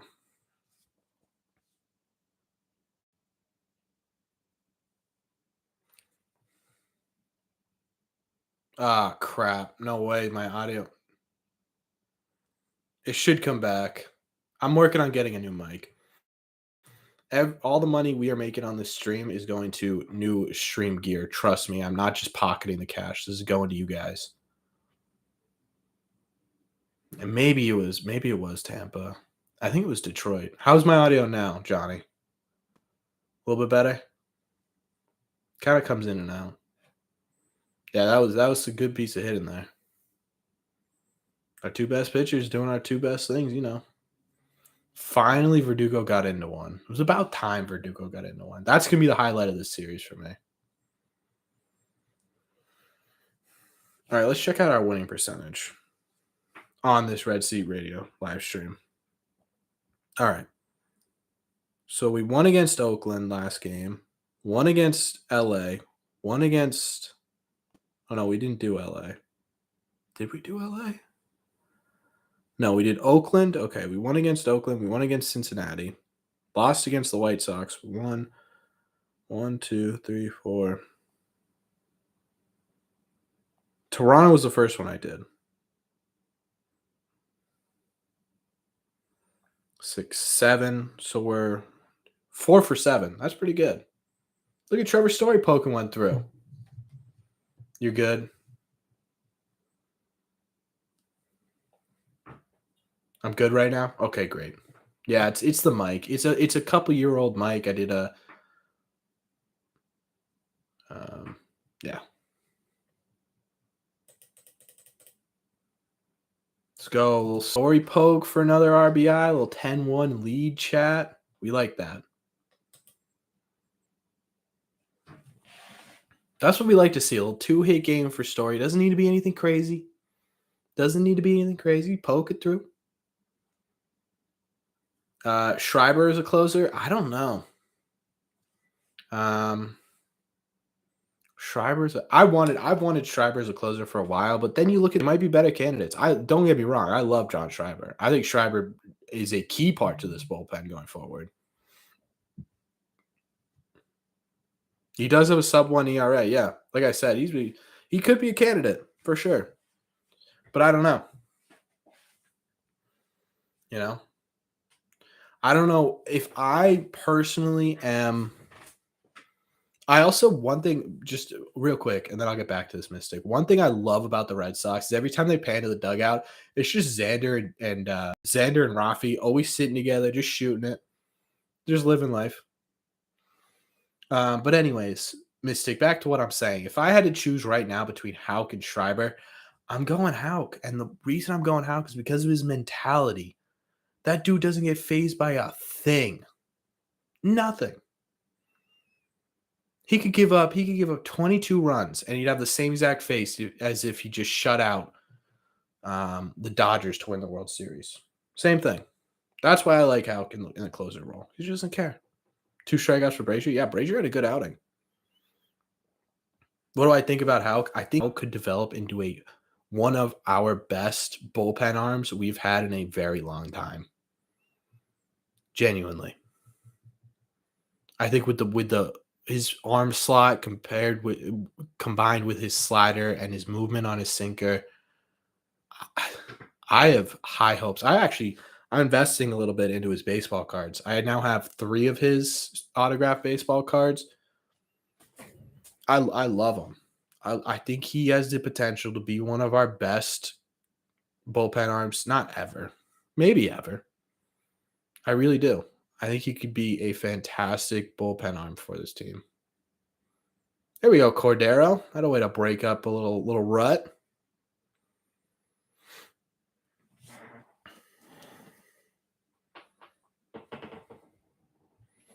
Yeah, he does. He really does. He's got less emotion on the mound, and we got another pitching change. This game is going to go to it's going to go to 11.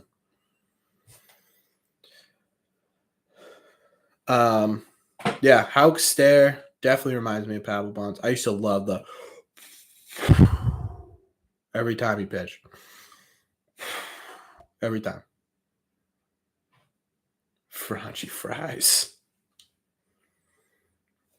Oh no, they're putting him out there. Put in a position player. Put in Christian Pache. I'd love to see that. I feel bad for Christian Pache. One of the highest rated talents. He ends up on the Oakland A's. Can the A's get any worse?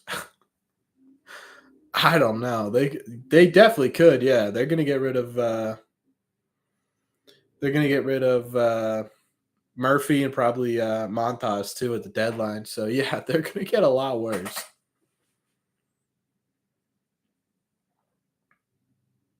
I'm glad Matt Olson got out of there because now he could be a genuine superstar.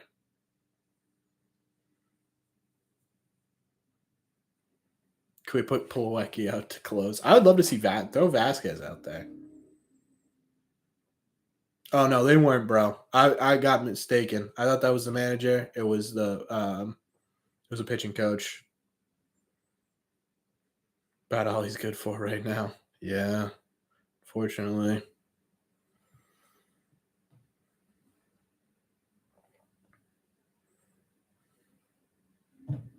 Maybe they'll trade for Plawecki. Yeah, maybe we could just get Sean Murphy in for Plawecki.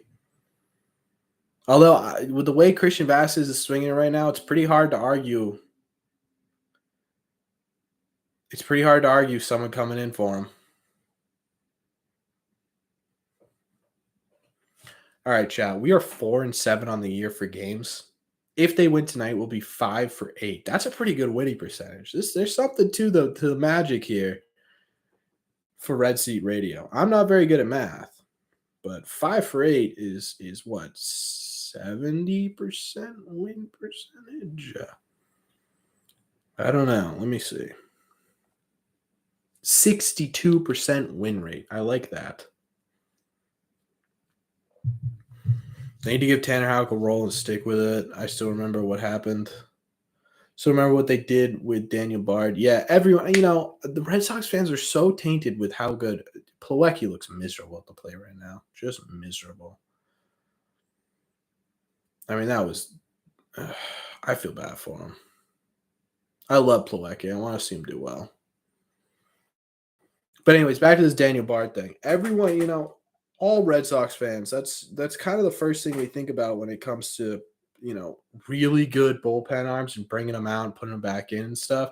Because we did kind of ruin them. But not every pitcher is Daniel Bard. We got to at least have faith in that, that not every pitcher is Daniel Bard. That's the way I look at it, because I know what you're talking about.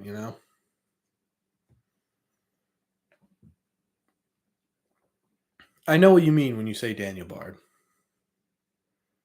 But yeah, it's something, we just got to get over it.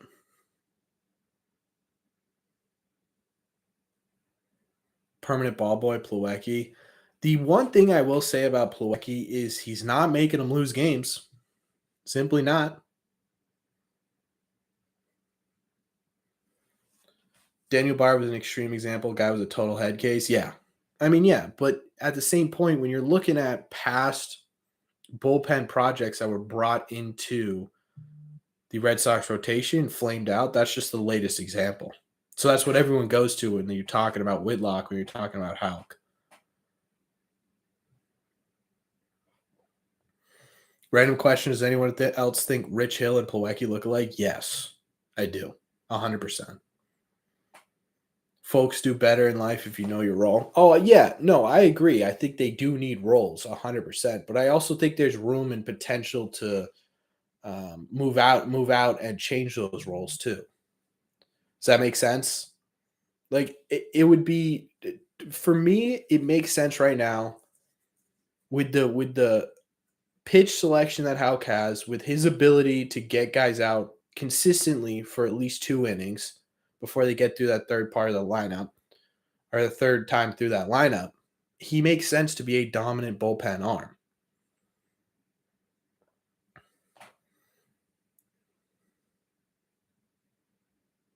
So I don't know. It's an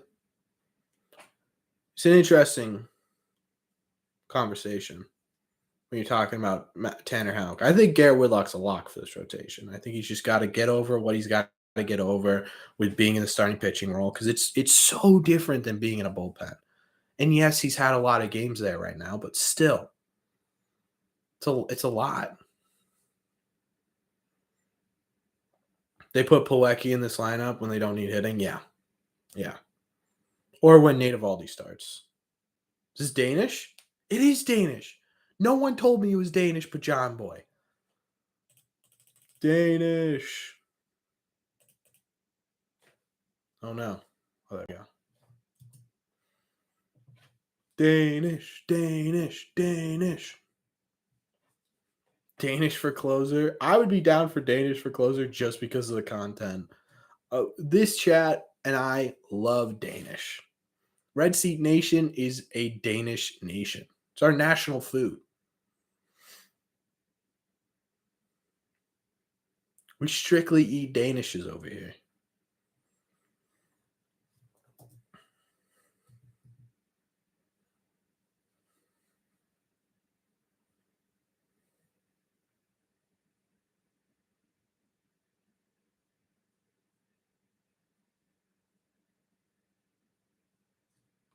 Two outs, and Danish is officially getting, well, not the closer role, but it's not a close.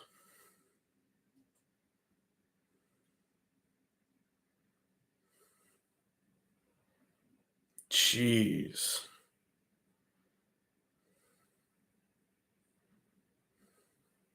Winkowski looked great. Cheese or fruity Danish? We got to change it up. This one I did the Danish with little maybe a little grape jelly and some strawberry jam in there, mostly because it was Red Sox colors, right? Can't have a Danish emote without Red Sox colors. So it's a blue and red inside. A little tough to notice. You can kind of see it on the emote. But if we're talking about the national food of Red Seat Nation being a Danish, you got to have both Danishes in there. Because you can't just have fruity Danishes. You can't just have cheese Danishes, because then it gets a little stale. If you eat Danishes all the time, you got to change it up. Eric, I think Alex Cora came out today and said that they're gonna probably stick with Winkowski and Cutter Crawford at least until Evaldi and at least until Evaldi and Whitlock get back. So I think we'll see Winkowski get a couple of. I think we'll see Winkowski get a couple more starts here. At least I hope. I think that Alex Cora kind of hinted towards that today. Because what technically his starts would be against 1, 2, 3, 4, 5. So you get Detroit and Cleveland. I think we get that. I haven't heard anything about Evaldi, to be honest with you. Last thing I heard about him was that he went down. I'll see if there's any updates. News. Yeah, no updates. My guess is that he'll probably be back when he'll probably be back when the 15 days is up. It's lower back, which in the video, when I made it, when I made the video, I talked about how that could be a longer term issue. It definitely still could be, but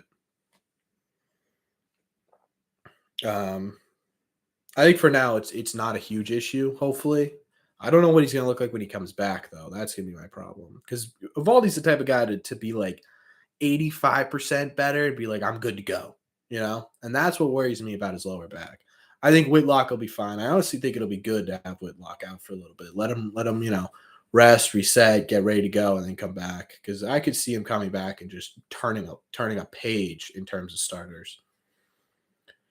What role will Winkowski play in the future? That's a good question. It's a really good question. Will they keep him in the rotation? It depends on what our offseason looks like. Because we have Pivetta under control. Rich Hill's more than likely gone. I don't know what they're going to do with Paxton, whether they opt in or opt out of him or buy him out, whatever his contract is. I think it's an opt-in, opt-out. It might be a buyout. I'm not sure. Obviously, so the two locks right now are Pivetta and Sale and Whitlock. So you've got two rotate. You've got at least – oh, no, we're good. Nesson, stop doing that.